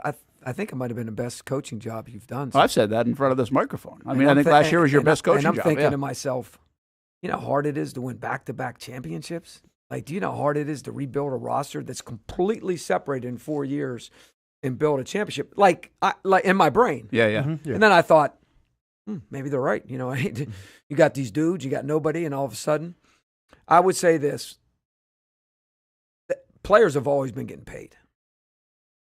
True. So recruiting is always going to be, I think it's the way in which you go about it. I think it's the way in which you handle the handlers. I think the way in which you have people on your roster that all they're doing is managing the portal. Mm. They're managing who's a graduate, who's not a graduate, who's playing, who's not playing. That's what they do all year long. So they're recruiters, but they're not necessarily the guy that they're the Jag scouting department. That Fox puts out the top 25 recruiters in the country of men's basketball, whatever. So I think recruiting's never going to change. I think it's always going to be the same because at the end of the day, you've got to build relationships.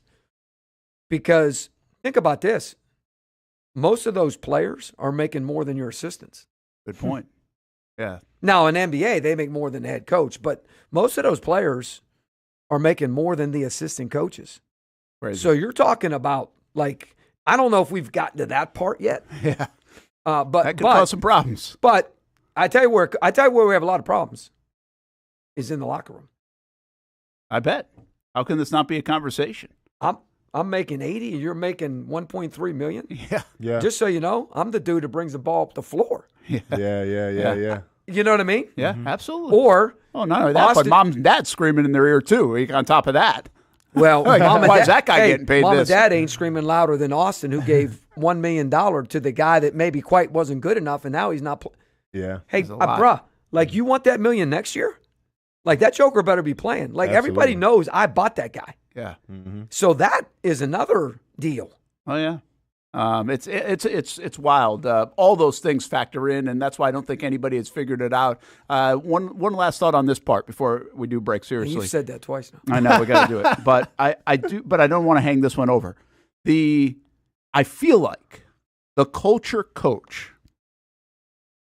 and you can kind of label that any way you want, but the guy that can build chemistry, right? And the fastest way to build chemistry, or is very good at that. Maybe you said relationships. You know what that means more than I do. Some teams come together naturally better than other teams come together when you put them together. But I feel like that guy is probably going to emerge out of this landscape because it's what they're asking to do in an NFL locker room, right, Austin? Yeah. You get 53 guys from all different walks of life coming in with all different kinds of money, coming in with all different kinds of resumes and backgrounds. Some that they're gifting them like, we think you're going to be great even though you've done nothing, while you got a 10-year vet who's been grinding through it and earned his way up. Somehow you got to make that work in an NFL locker room. And I feel like maybe that basketball coach or that football coach at the highest level is getting into that game. Yeah, I mean, this kind of echoes, again, whether you're playing together for a long time or if you're bringing a bunch of five-star recruits who are just fresh to the game and they have to kind of adapt and play with each other. I think that when you have that culture philosophy, that culture coach who can inspire young men, not only do you bring the culture, but you bring an identity. And when you have an identity and you know exactly who you are, that can go a long way in a program. You know, like if you look at UK, a lot of great players, and like take nothing away from them. But every single year, the identity was different. Like it was never consistent because we have all these new players coming in and out. Who are we? What do we do well? Do we play defense? Injuries too. Injuries too make a big part. But I think if you have that culture coach that can establish an identity, like we're going to do this. Come hell or high water, this is who we are. This is what we're about. Either you embrace this or go find someplace else. Which is kind of what we do. Yeah, of course. We've been very you guys are a good consistent. example. Yeah, but can you do that at I'm going to give you a better example. Baylor? Please. I'm going to give you a better. I shouldn't say that. I'm going to give you an example. Yeah. You determine. Yeah. When you first said it, the first person I thought of was Purdy. Like, how does that guy walk around that locker room? Mm-hmm. You know what he has in here? Like, yeah. He must have the most incredible, purest of hearts. He must be, because that dude could walk around and say, whatever he wanted to. What about me? Yeah, absolutely. But he doesn't. All he wants to do is win, love people, serve people, try to be the difference in people's lives. As soon as you said that, I thought of him. Like, That's tough as a young kid, too. I mean, he's young. yeah. Of course. Young guy.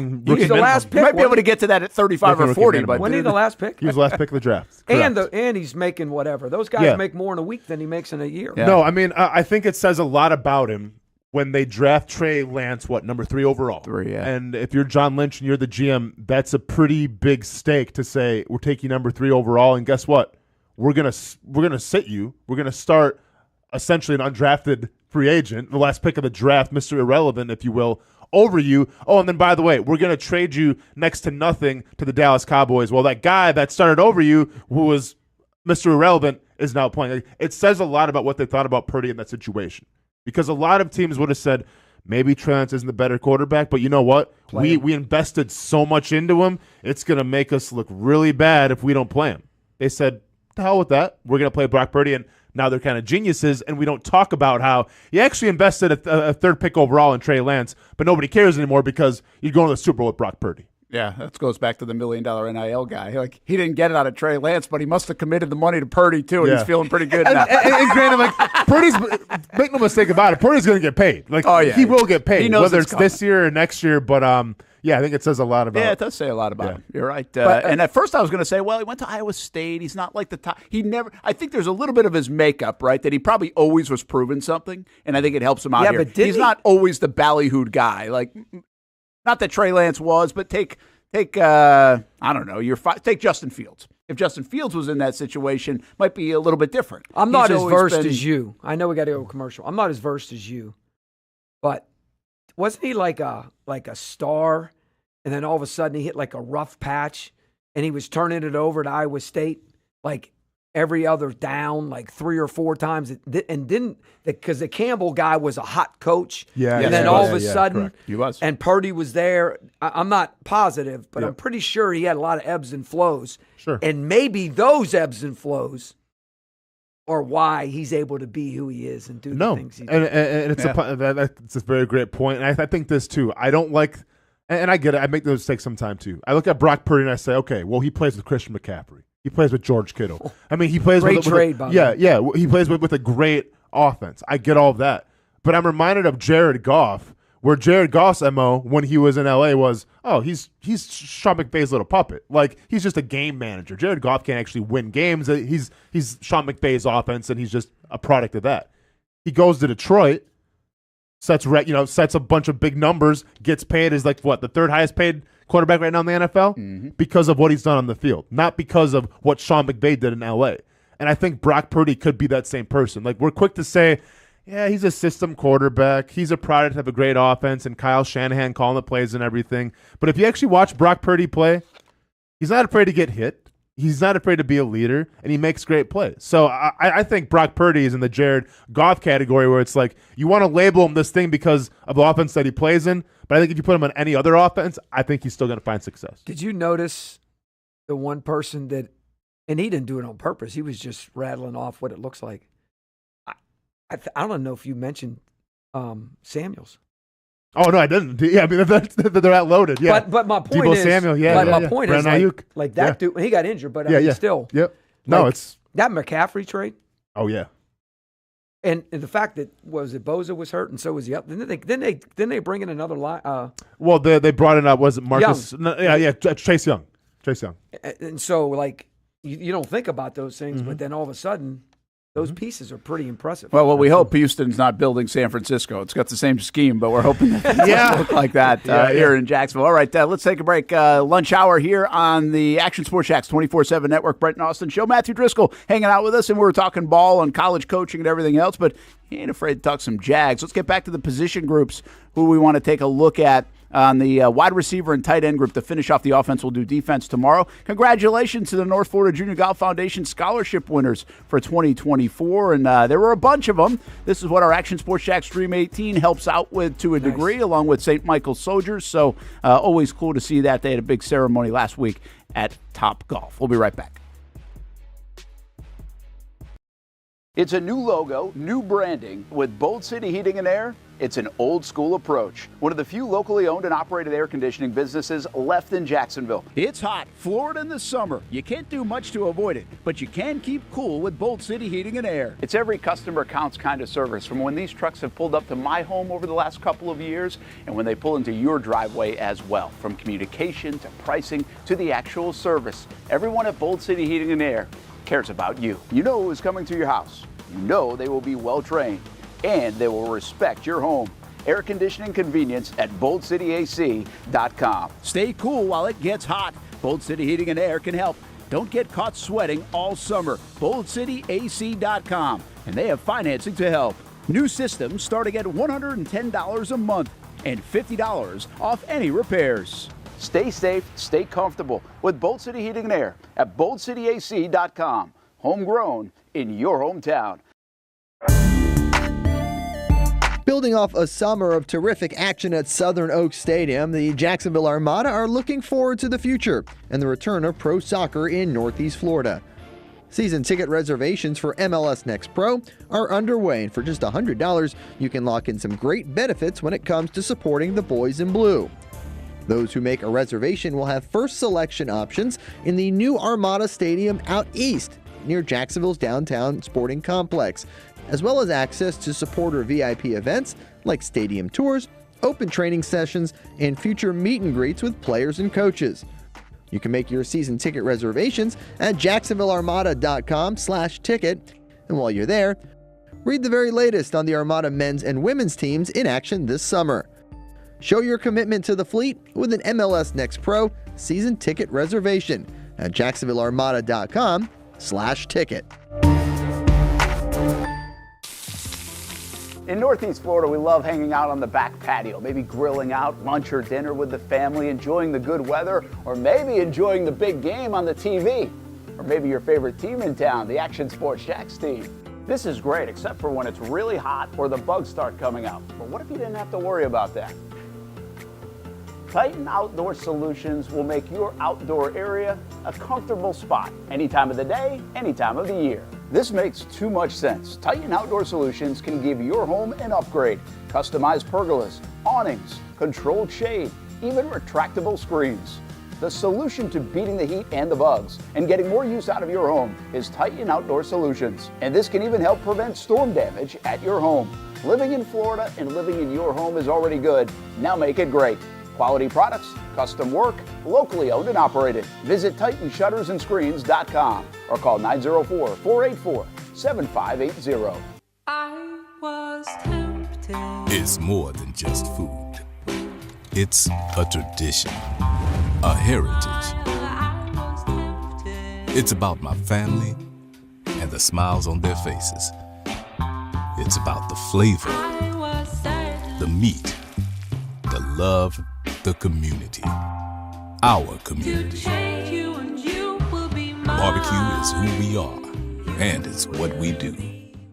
Thank you for making Action News Jacks the best in Jacks and Folio's Best of Jacks 2023. Best TV station, Best TV newscast, Best TV morning show. Chandler Morgan voted Best TV anchor. The Chief, Mike Burrish, voted Best meteorologist. And Brent Martineau voted Best TV sports anchor. And while you're on the go, Best news website and Best local blog, The Burrish Blog. Thank you for making Action News Jacks local coverage you can count on. It's the place we party in football season with Jaguars All Access. Welcome to Spring Sports Brewery, everybody. Say hello to our guest tonight. That is Trevor Lawrence. You can bring your party or event to Spring Sports Brewery in Springfield any day and any time. Rehearsal dinners, corporate events, birthdays, here at Strings, you can enjoy the inside area and the outside area. Good for any weather, good for any occasion. Watch the games, play the games, shoot some hoops. Beer? Yeah, they have that. Plenty of choices. And sure, this is a brewery, but Strings is also a restaurant, and the food is fantastic. A full menu made from scratch meals. And if you need String Sports Brewery to help with a party at your place, they cater too.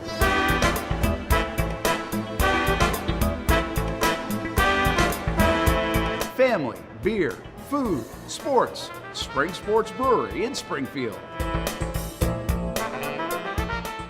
Welcome back to the Brent and Austin Show, streaming on the Action Sports Jax 24/7 network.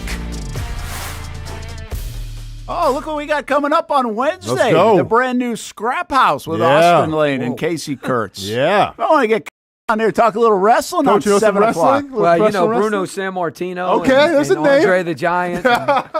Hey, yeah, Chief Jay Strongbow. Let's go. Hey, Kurt, you know, when Kurt came in from Minnesota, the great wrestler, Yeah. when he came into the like he was a beast. Yeah. And he, you know, he was just, you know, and of course John Cena, Of course. you know, John Cena will always be known for the great bit when they did it on the radio and they made the lady. Oh, yeah, and his name was John Cena. yeah. Yeah. That's the greatest man. John Cena, in my opinion, ever. It's the best, man. That's the absolute best. Yeah. You mother. Yeah. See, like that's what I always dream, Brent. Like, you know, we do like the prank calls and everything, but I feel like these days, if people see a number from like an unlisted number, they're not going to answer it. They'll let it go to voicemail. So it's a little harder now to make those calls, Coach. That's actually very true. I mean, Yeah. I do.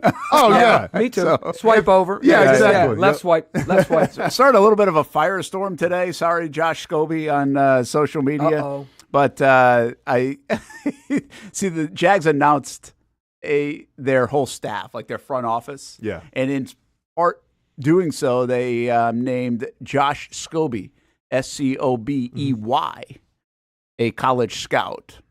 So he's on the list. And so I just said, congratulations, Josh. Yeah. And I think people actually think that they got the name wrong and Josh has been hired as a college scout. Well, so. I mean, Brent, you have to realize, though, on Twitter, there is no sarcasm font. There is right? So, I did like, put you a have to- smiley face after it, but I guess I didn't put the laughing emoji. I mean, should have done that instead. put the tear emoji, man. You're better than that, Brent. I know. I forget. I learned a while back you used to have to put like LOL after everything, or everybody would take you for what you said. Sure. Even if it was some kind of sarcastic Yeah. tweet. Now I have to do that again, I guess. I should have gone back to school. I know one thing. It's not sarcastic anymore. You got. WNBA attendance. Mm-hmm. It's unbelievable, huh? I mean, what a story. Caitlin Clark, obviously, if you go back and you really look at it, she really, I mean, they had 18, whatever they had at the All-Star game, doubled the greatest size, greatest attendance ever. And obviously, with Angel Reese having that double-double run, those two specifically, I think they were worried about all the older ones going away. Yep. You know, but when you look at kind of what they did, and obviously Tarazi's going to win her 6th gold medal or whatever. Mm-hmm. But I think 9,000 to 10,000 is a sweet spot. Donna Orlander, I know you guys know her well. Used to be the president of WNBA, lives in town. Man, I could see even Jacksonville maybe down the line, maybe going that route as well too. Yeah. And seeing it and seeing what shakes out with that. But I think we floated that a little bit, didn't we, about the WNBA? You teased it? Well, no, we just said, well, could it make some sense, right? Like, I mean, and I think you're right. But Caitlin, in and of herself, she sells out every venue. Of course. It's really, we thought, let's just go back and be honest about how everybody was thinking about this. We thought it was a March Madness thing. Obviously, she's coming out as a number one pick. It's going to get attention. But I don't think anybody thought this would carry through the summer the way it has. And so you're seeing, I have no idea how you could even process it or calculate it or compare it to something. But the growth of this league in 3 months' time has got to be like Microsoft and Apple-esque. I mean, I don't know of another example you could make. I mean, that's a great golf, point. like Tiger Woods, we bring Tiger's name up. Mm-hmm. Tiger impacted golf to a degree that will never be duplicated. But it took years and years to do it. It was not an overnight thing. I mean, it was certainly popularity, but we're seeing it took us a generation to fully appreciate Tiger Woods' impact. He impacted a whole generation of golfers. The way they swing, what they wear, fashion, all this other stuff, what their skin color looks like, everything. Yeah. So, but in 3 months' time, for a league to do what the WNBA has done and the numbers that they have, and listen, they're not going to have people bidding on them instead of football. But at the same time, it's the growth is, it's got to be unprecedented. I just can't imagine there's ever been anything like it. I think what's, at least I thought was a little intriguing was, and they didn't think she was good enough to be on the Olympic team. Yeah. Which, based on their Olympic team, she probably isn't ready for well, that. you saw- yeah, but yeah. a lot of people would say, I've heard a lot of people say, well, make her Christian Laettner. Yeah, And just throw her on. Yeah. Not as a college person, but just throw her on like Christian Laettner. Just, whatever. I think there's definitely some blowback with that Olympic team just because if she was going to ride the bench, what would the national perception be then of, okay, well, why isn't she in the game? Because let's be honest, like even on that Olympic team, Caitlin Clark would have been probably the biggest headline, the big story coming out of that. No doubt. Everybody like, would if have been she- hanging on the buses. Yeah, so if she's not playing, what would that story have been? But did that help raise the level of the awareness for, oh my goodness, they even, it was just every single day or every single week, it was always something. Yeah. And It's nuts. And listen, and I've explained this in college, and I continue to say this in the WNBA. I think Angel Reese and Caitlin Clark, I get Caitlin Clark on the court, no better person to watch. I think Angel Reese and the influence off the court, going to the Met Gala and all these things. Well, don't forget what Angel was a little bit of the bad guy. Oh, of course, but that's what I'm talking about. That's what like you at need. LSU, she was a little bit of the bad guy there for a minute. That's what you need. And if you watched, the All-Star game, Caitlin Clark getting that assist to Angel Reese and like Angel Reese kind of giving her props a little bit after that game. It's cool to see them like respecting each other. I think the biggest polarizing factor of Caitlin Clark coming to WNBA, to me at least, was the fact of these hard fouls. And it seemed like everybody was out to get Caitlin Clark. And listen, I was on that boat for a while. But now, like, watching that All-Star game, watching the post-conference of what they actually think about her, Aja Wilson, probably the best player right now in the WNBA, had nothing but kind things to say about Caitlin Clark. I think it was more about just saying, hey, you're a rookie. You got to earn your stripes. You're not going to come in here and take all the glory, all the fame. Yes, maybe we're on better airplanes now. We're not getting charter flights anymore because of you. Doesn't matter. Like, it was starting before. Yeah, no, I hear you. But she's tied to that. I think it actually. But I know we got to go Jags, which is great. Yeah. But to go with what you said though. Yeah. The hard fouls. I mean, the 92 documentaries, the way they treated Laettner. Oh, yeah. And you guys have had them before on Yeah. Anyways, all right. So, Jags, where are we going? What position? All right. Where are we going? Listen, by the way, Speaking of hard there's fouls. one other element we're not going to get into today about Caitlin, but think about this, all right?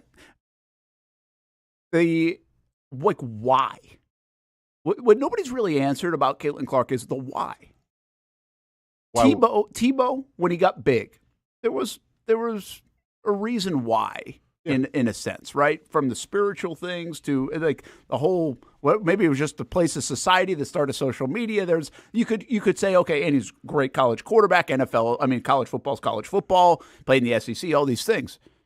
If you go to, think about our biggest stars. Whether it's like off sports, Michael Jackson or whoever, the Beatles or whatever else. But Caitlin Clark, what does she do so different? She shoots threes. So is Steph Curry. Like you've had Reggie Miller, you've had Ray Allen, you've had many 3-point shooters before. But when Steph Curry arrived and was like at the top of his game, it was different. It just looked different of what he was doing. Then all of a sudden, every kid has his mouth guard hanging out of his mouth, annoying Brent because Brent can't stand the mouth guard hanging out of the mouth. That's right. Or actually rocking Under Armour shoes. Not a true point guard, out of control, shot selection question, stuck between a 1 and 2, ability to defend position at the next level question mark, lateral quickness question mark, versatility to defend it all, limited upside, backup fringe starter at best, college systems made for him, average athlete, average size, average wingspan, frail frame, relies too heavily on shooting. Yeah, there you go. That was his NBA. Yeah, that was Steph Curry. But guys, let me push back with this. But it's the NBA, okay? Like she's in a sport where like it is not magnified like that, and she doesn't even have there's no outside. Like, what does she have off the court? Well, you don't need anything off the court. Well, I know, but most of these folks do. Most folks that transcend sports have something. Tiger had something off the court. But you remember, guys, not when you play like what her. Did they really, really focus in on a lot during her last year and a half? Her moments where she wasn't quite the angel. Oh, yeah, where there was some language. Yeah, so you could get some polarization in there. There was some, oh, my gosh, she's got edge. Oh, my gosh, she's this. Yeah. Oh, my, she's That's this, cool. that, That's and fair. the other. And I think that part of it made it even that much more. And then I think because all these great marketing by whoever did it, all these young people. Oh, yeah. That just wanted to, be and do and yada, yada, yada.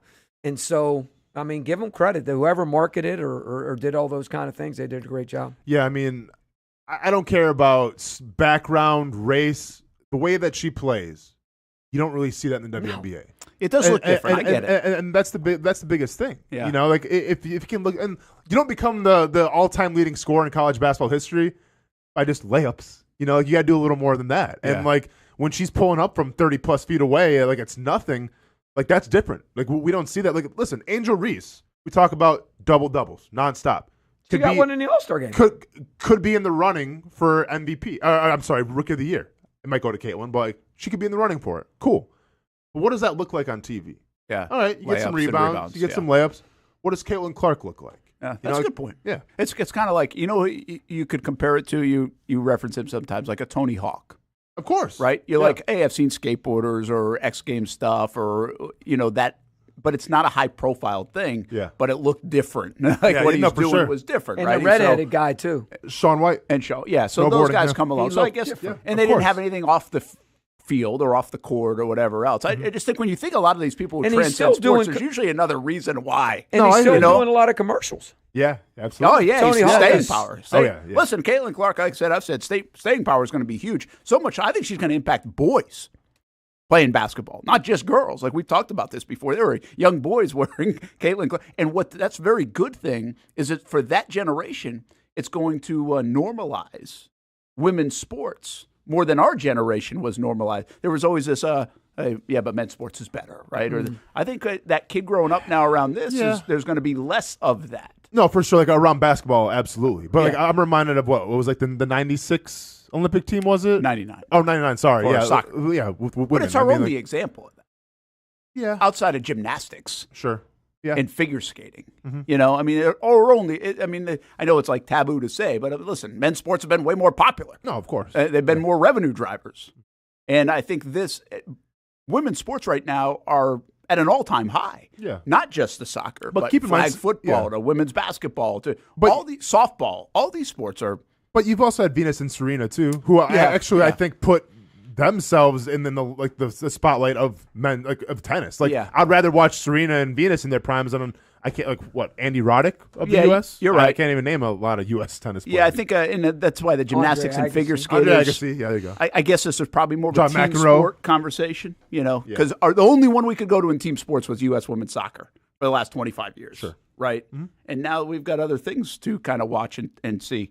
And I think it's just going to keep going. That's my point, which is pretty cool. All right, as for the Jags, so what we did today, obviously talk Jags a lot, Coach, you know that, but camp's on the horizon. And I want to get your thoughts on what they're thinking potentially as a coach in a moment. But before we do that, let's finish up this topic where on the offensive end, we said QB, wide receiver, running back, offensive line. We've already picked a player to watch at their position in camp.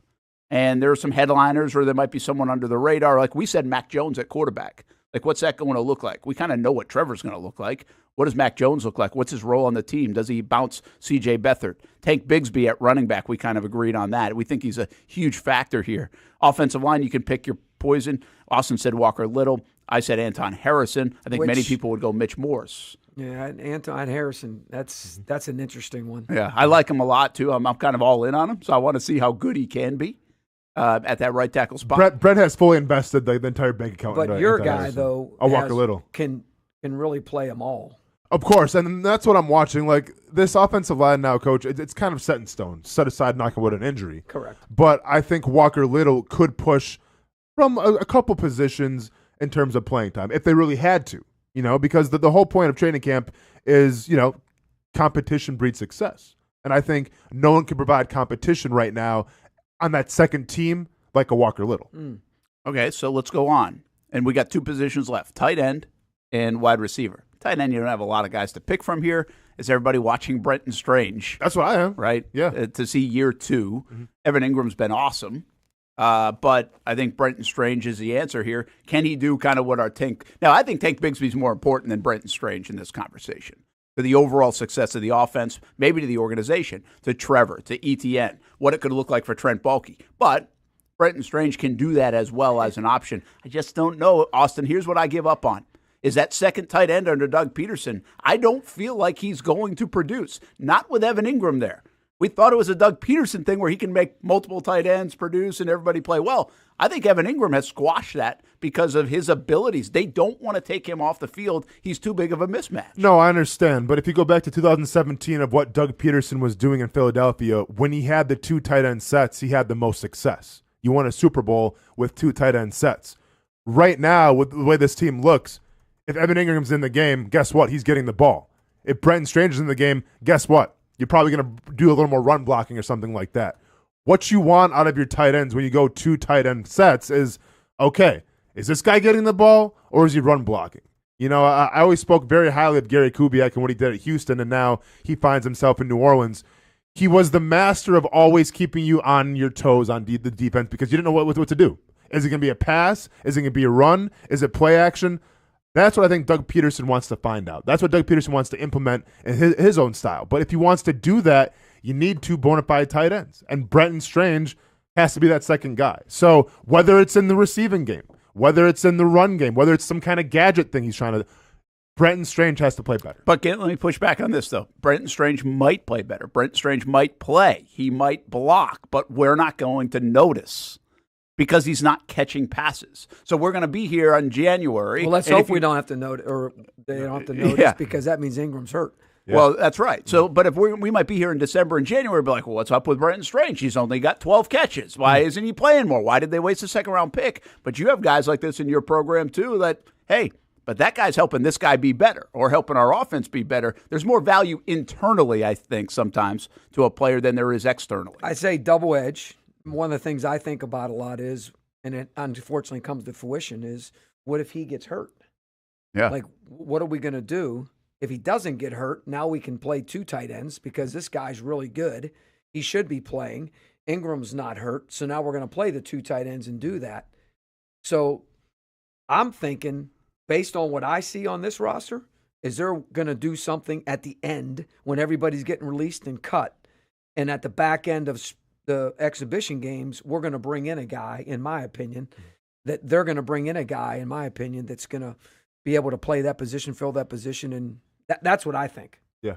Yeah, let me add one thing to make Brenton Strange stand out to people, that I think he can do all the things everybody just said. Ingram can do all the things he does. And you can still look up and say, hey, nice pick, Brenton Strange. Red zone touchdowns.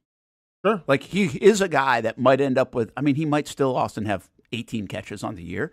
But if he has like 4 or 5 of them be touchdowns in the red zone, maybe that's something that is like, we love that guy because all he does is catch touchdowns. From the outside looking in. And once again, like going back to my point of 2017 with Doug Peterson, that Eagles Super Bowl winning team, you had Brent Selleck, you had Trey Burton. Yeah. Obviously, Zach Ertz was the featured tight end there.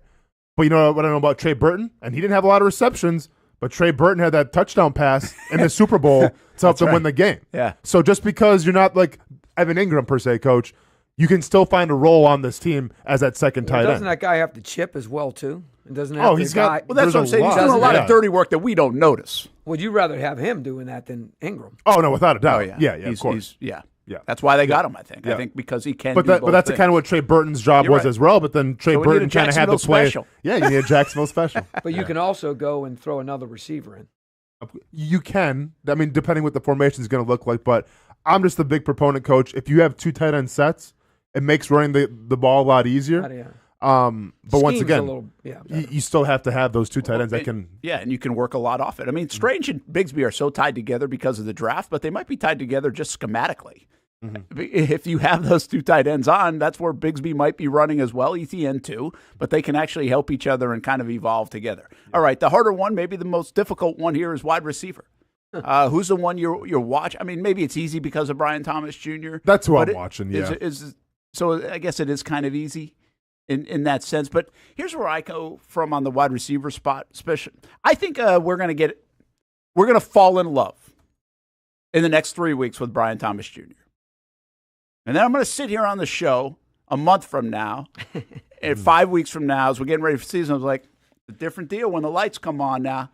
Like, we thought Calvin Ridley, who had been in the league and had resume and everything else, if you just watched him in camp last year, we thought that dude was going to be an all-pro. Mm-hmm.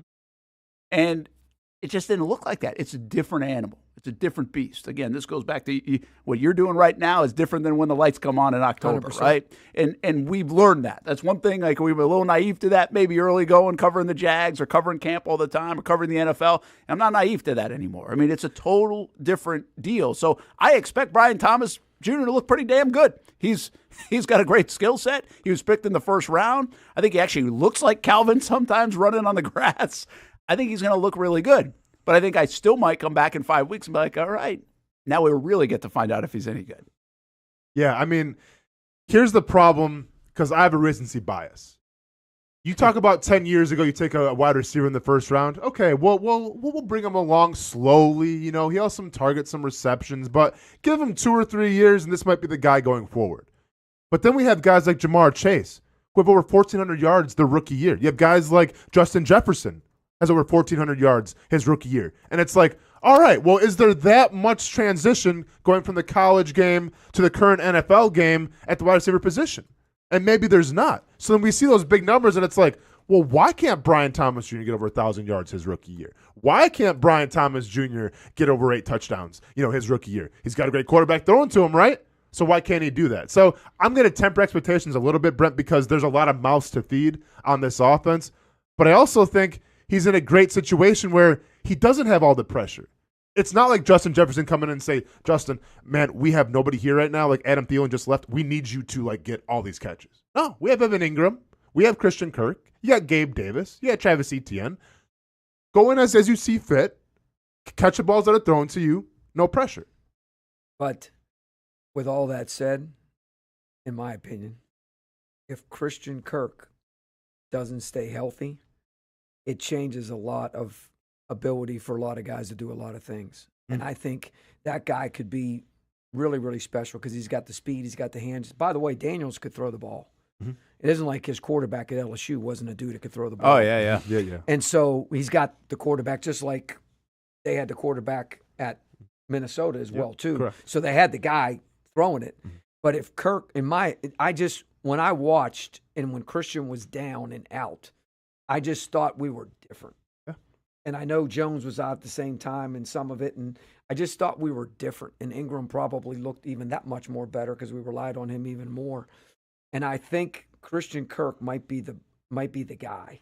I actually think I think that it's a matter-of-fact thing. Like Brian Thomas Jr., he's going to be an important part of it. Gabe Davis is going to be important to extend the field. But the guy that they can't miss is Kirk. I think they proved it. I think it's proof. And whether you like it or not, listen, Trevor's going to be fine throwing to Ingram and Etienne and Brian Thomas Jr. and everybody else. But he loves throwing the football to Christian Kirk.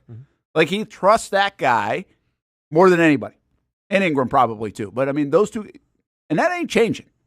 For sure. Right? And it's not like you have to start getting away from that because Christian Kirk's getting old or anything like that. No way. These guys are in their prime. So keep feeding that. But I don't disagree with you, Coach. I mean, I think we learned that last year. We know that. You can sit there and tell me they have Brian Thomas Jr. and Ingram and Etienne and Gabe Davis going into a game, and I'll feel okay. Outlier. But if they didn't have Christian Kirk, I wouldn't feel great. Outlier on this question. Do you think Kirk has the better? I mean, I say fantasy numbers just because you take into account touchdowns, receptions, yards. Do you think Christian Kirk has the better fantasy numbers this year than Brian Thomas Jr.? Yeah. Okay. I think it's safe. I think I would bet on that. That's a good question. How about you? I mean, I lean towards Kirk, but I think of a red zone threat, maybe Brian Thomas Jr. can get more touchdowns. If you take that into account, he could have the advantage over Kirk. But I think in terms of receptions, in terms of Trevor being more comfortable, it's Christian Kirk all day. I think people want that answer to be Brian Thomas Jr. I just think that's the nature of this conversation. I don't think the Jags feel that way. I don't think Trevor feels that way. I think we're going to be like, oh, well, he only had 900 yards or something like that. But 900 yards, if Kirk is getting 1,200 and other guys are doing their thing, is absolutely fine, to your point earlier. Yeah, but I think as a fan base, though, you just want to see something different in terms of the red zone. Does an outlier, you guys are professionals, so you give the answer. Does Parker Washington come into play a little bit more? Because I knew he had moments. I knew he was forced into situations. I knew he was a punt, kick, whatever. Yeah. Is his growth, have you seen? Have you guys noticed anything more? Well, they have. They think they had an awesome spring. They think he's in a great place. I And there was a lot of value. The fans loved him coming out of Penn State. There were some nice moments last year. There were some also not so great moments. Here's my thing on Parker Washington, which I'm, again, not going to get too wrapped up in. He's a little bit like Walker Little to me. I think he's probably a pretty good player. I don't know how you get him on the field. I mean, because he plays Christian Kirk's position. Correct. So if you're taking Christian off the field? No. So I don't know how you get him on. Will they get creative there, Austin, and try to figure out a way to get them both on? I'm not sure they need to. They got Gabe, they got Ingram, they're not forced in a situation where, with all due respect, it's Elijah Cooks out there, so they got to get some other playmakers on. Like they're not in that situation. I think Parker Washington's kind of stuck right now. Yeah, I mean, I think it's going to be hard to find him some playing time unless of a serious injury. Yeah. Trade bait.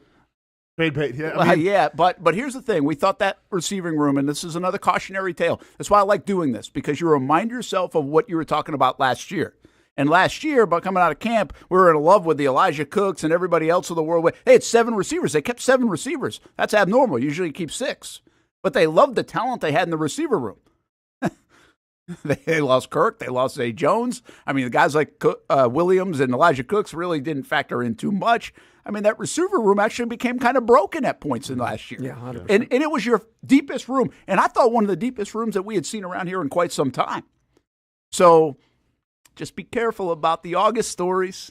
They don't always translate. You gotta get through some of that a little bit. But we are excited about it. That happens on Wednesday. We'll do the defense, by the way, coming up tomorrow. I have a question for Coach about the mentality of Doug Peterson going into Wednesday in this upcoming season. That's when we come back. The Brent Austen Show here on the Action Sports Jax 24/7 network on a Monday, hanging out with UNF men's basketball coach Matthew Driscoll as well. Mike Norvell and the Florida State Seminoles, ACC They'll be on Media campus Days. soon. They will. They're coming to UNF. I'm not even sure if I'm supposed to reveal when, but it's in the middle of August. I apologize. No, I think it's like the week of the 5th. The That's week a of the 5th. appetizer, Coach. They really like UNF. You must be giving them good speeches or something, or feed them well. It's a great venue. It is. Yeah, it's a good venue for the them. whole thing's beautiful. Yeah. We walked everything. It's nice. This is their 3rd straight year, I Yes. think, coming back to UNF. We'll be right back. New to town or always been in town, everyone is always looking for a good pizza place. Our place is Donato's Pizza. We love it and still do love it. When I tell my family I'm coming to Donato's, they say, wait a minute, you got to order some for us. So this is not all for me. Let me tell you what the Martinos get when we put an order in. Well, pepperoni pizza, we usually get more than one of these. And then there's the works, a little bit of everything. And then this is the pizza that can be polarizing for some out there. I don't know why. Hawaiian pizza, some love it, some don't. At Donato's, you're going to love it, especially with that cinnamon sprinkled on top. Try the pizza my family likes or try your favorite. Right now, you can use the code BRENT20 and get 20% off your order. Every viewer and listener is important to us, and at Donato's Pizza, every piece is important. From fresh ingredients to the dedicated team members and you, the valued customer. Donato's Pizza, where every piece comes together for a winning combination. Jax Beach and Mandarin locations. Donato's Pizza, every piece is important. People helping people is at the core of what Alive Credit Union is all about, and it's been that way for over 70 years. From 1954 to 2024, the mission remains to inspire financial wellness and give you a financially fit lifestyle. Alive Credit Union and its employees are committed to not only serving their valued members, but also our community here in Northeast Florida. That commitment includes a partnership with the Action Sports Jax 24/7 team as the presenting sponsor of all Armada men's and women's broadcasts this summer.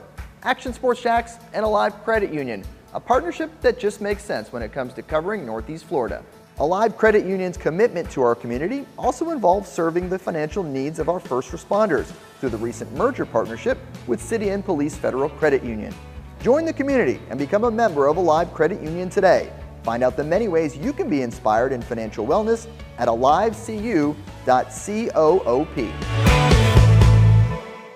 Burgers or breakfast, you can get it all at Whataburger. Try something new on the menu or an all-time favorite like the Whataburger Patty Melt. And now you can have breakfast here at Whataburger 12 hours a day, 11 p.m. until 11 a.m. Menu items like the bacon taquito, sausage taquito, honey butter chicken biscuit.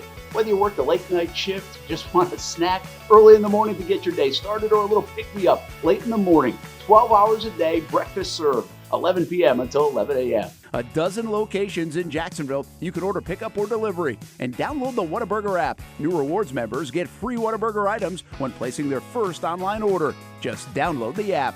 And for us coffee drinkers, Whataburger has all new hot coffee and iced coffee too. Satisfy that coffee craving at Whataburger 24/7, and it comes in a variety of flavors. Burgers, breakfast, coffee, and so much more. Whataburger, just like you like it.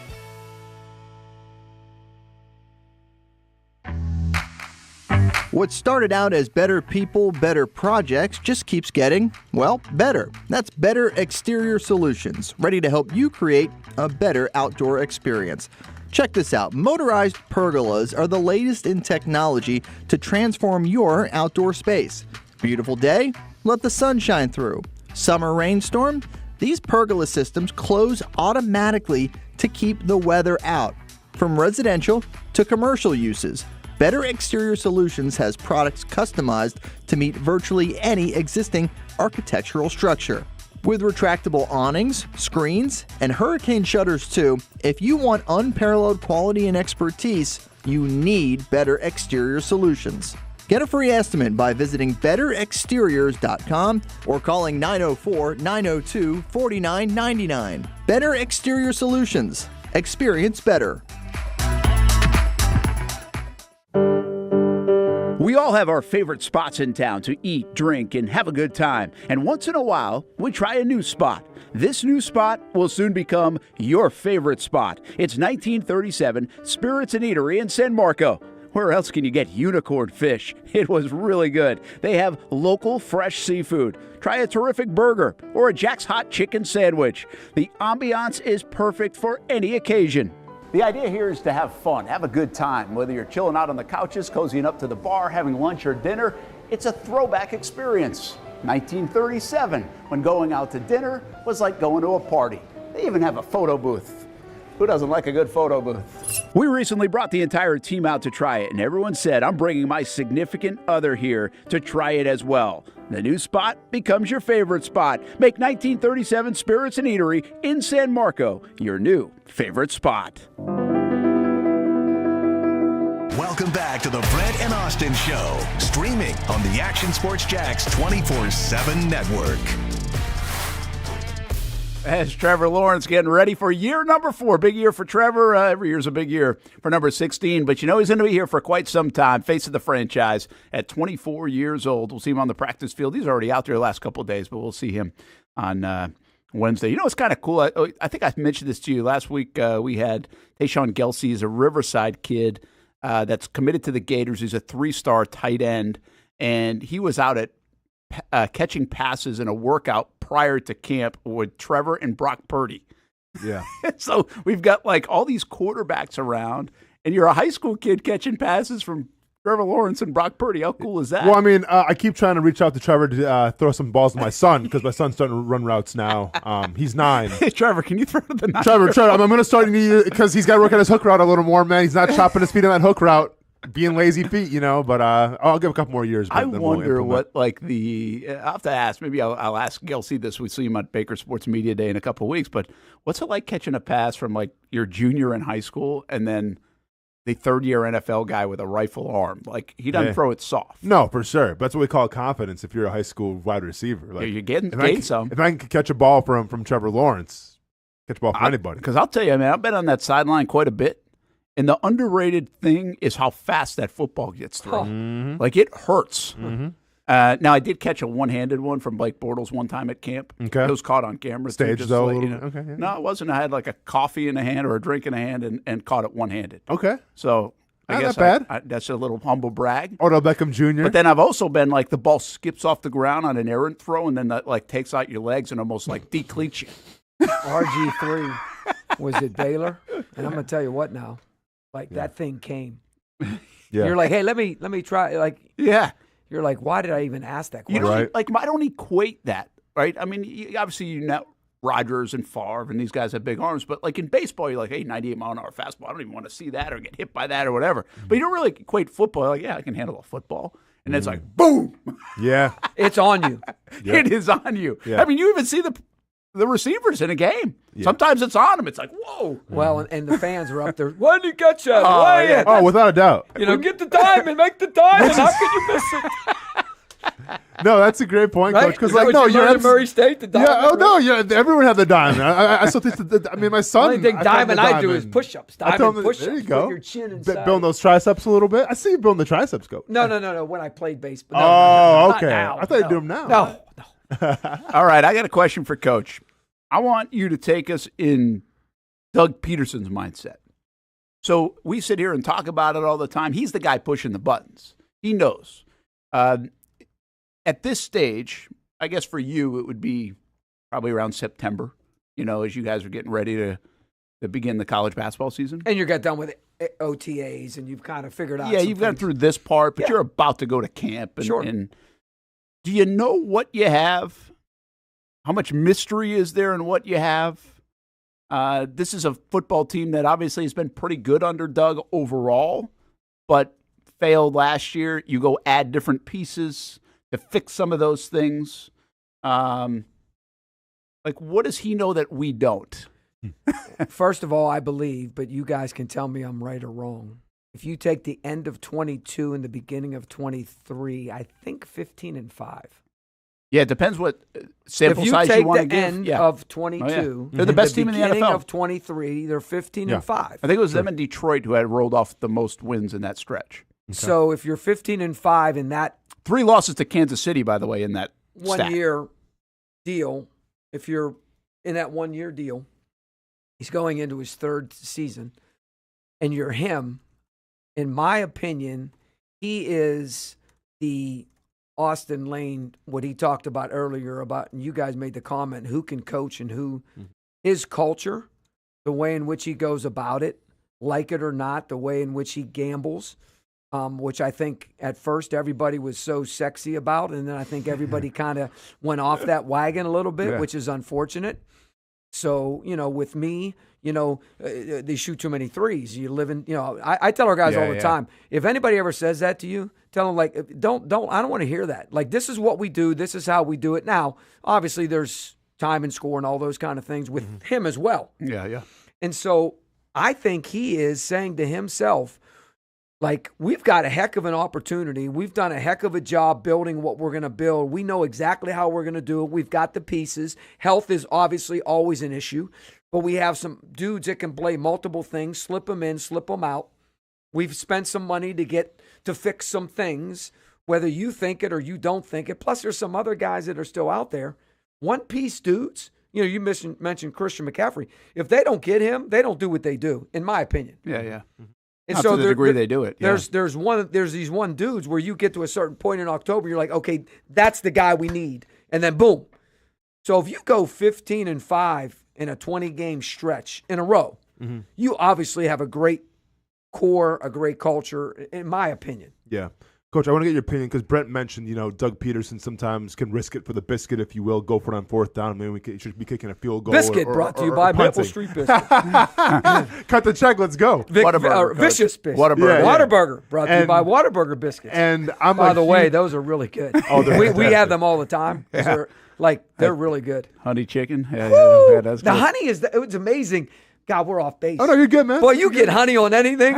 It's amazing, right? Throw some honey in some tea. Honey on anything or fried anything, it enhances everything. Wow. No, I mean, not the healthiest for fried, but the biscuits are baked, though, because they're hand the biscuits are baked. Yeah, thank God.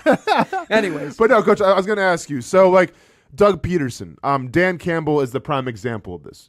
People say that Dan Campbell is out of his mind sometimes when he goes for it on 4th down, and I say that he's putting faith in his players. And in doing so, analytics be damned, he trusts in his players to make the play. And in doing so, whether they make the play or not, his players respect them for that.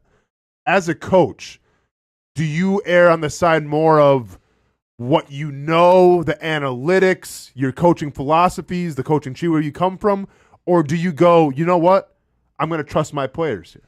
Semifinals at home. We're up 1. Garrett Sam's wide open, top of the key to go to the championship game. 20 seconds to go. We just got the offensive rebound. 3 timeouts. Easy timeout. take it out on the side, Yeah. run the last shot. Sure. I can't tell you how many times he's made the shot, taken the shot. And if you really think deep in your brain, what's the shot you've practiced the most is the guy rebounding for you under the rim, kicking it out to you. Of course. So even the pass is. Yeah. And I got. Do it in your sleep. And I got berated.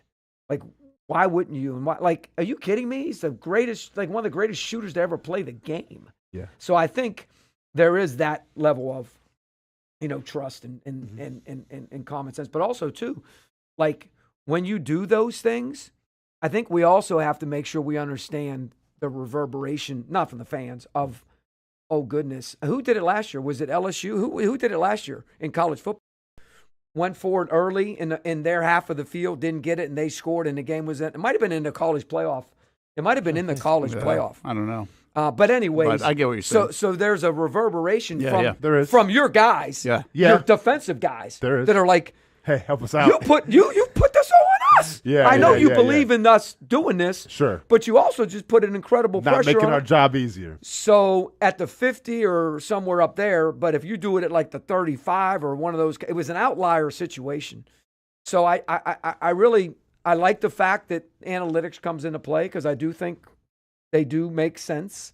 But it's just, I just wish people would continue to understand what they've done, what they've built, and the way in which they've done it. Those 20 games are not a fluke. Yeah, well, by the way, that's a good viewpoint because I think that's their viewpoint on a lot of things. Those 20 games are where you saw Trevor Lawrence be who they think Trevor Lawrence can be.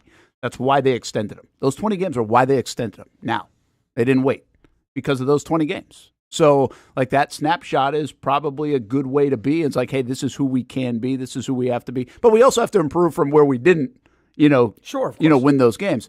All right, I got another one for you. Or we'll get to the playoffs. And I don't know if there's equivalent. There probably is. You'll find one. But the big offseason topic, at least for us on this show, and goes all the way back to the Combine when I asked Doug Peterson about calling plays. And it's really, to me, I try to look at a lot of these things that I don't claim to be an expert in from a logic standpoint. And I think Shad Khan kind of hinted that he's asked the same question. I bet Trent Baalke's asked the same question. Press Taylor called plays last year as the offensive coordinator. 2022, for the most part, Doug Peterson called plays. He came in his introductory press conference and said, I'm going to be calling plays. We don't know who's calling plays, but it certainly seems like Press Taylor is going to be the one calling plays this year. Logically, that's a guy in Doug Peterson that calls plays better than Press Taylor. He beat Bill Belichick. He won a Super Bowl. Andy Reid has done similar things, and he hasn't given it up. That was my first thought. Right? Yeah.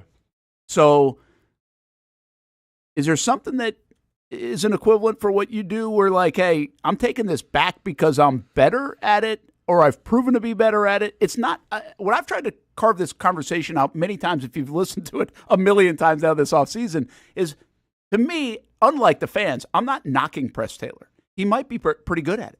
But I know for a fact he's not as good as Doug Peterson at it. So it's not a knock against this guy. It's the fact that I'm going to use this as a strength. It's like having two good running backs or wide receivers. In a situation, you're going to put the better running back who's got a strength in X situation. In my opinion, you find out what your weaknesses are, and then you build those around you that can handle your weaknesses and allow whatever you do strengths to be your strengths. So based on what you guys are saying and based on what analytics is saying, it would make a lot of sense if Coach was calling the plays and called the plays. Yeah.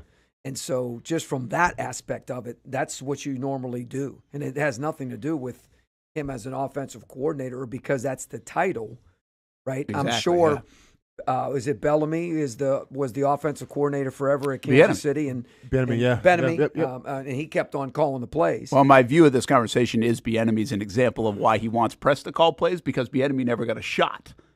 Because it's like, well, they're always going to say Reid called the plays, right? So is Bieniemy any good at it?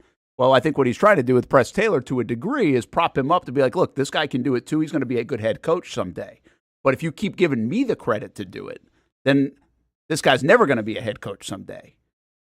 I get that. I mean, we all want, like everybody. I appreciate his loyalty to him, but I don't think it puts the organization in the best position. It's performance-based business. Like let me tell you this right first now. And foremost. If Coach Kennan calls something that and I want to do something different, like I'm doing, like we're going to do, if Coach Evans calls a defensive, like, and at some point I might change it midway. Like I'm going to, like, those guys got a lot of input and voice. Of course, yeah, of course. And Coach and trust and everything. And Coach Perkins, being he's been with me, knows me the longest. He actually does both sides, which is kind of interesting. But at the end of the day, I'm going to do that. And if I didn't feel like that was the deal. So in this case, if you know Doug Peterson, you're listening to what you guys are saying, or you look at his history, he's always had success when he's been the guy that's been doing that. Now, I don't know what happens during the week. Like, I don't know what they say during the week. I don't know what happens when they say. I don't know when he's clicking that thing and saying, hey, we need to go to this package or that package.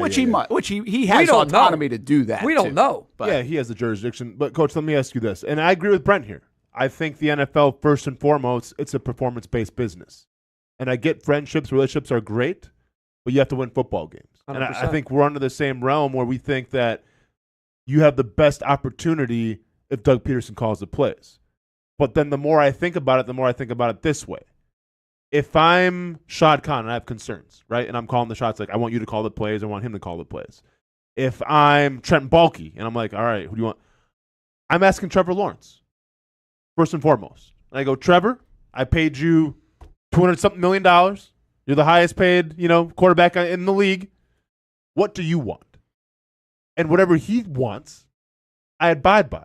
If he wants Press Taylor, if he's more confident with Press Taylor, more comfortable with Press Taylor, then guess what? Press Taylor, you're calling the plays.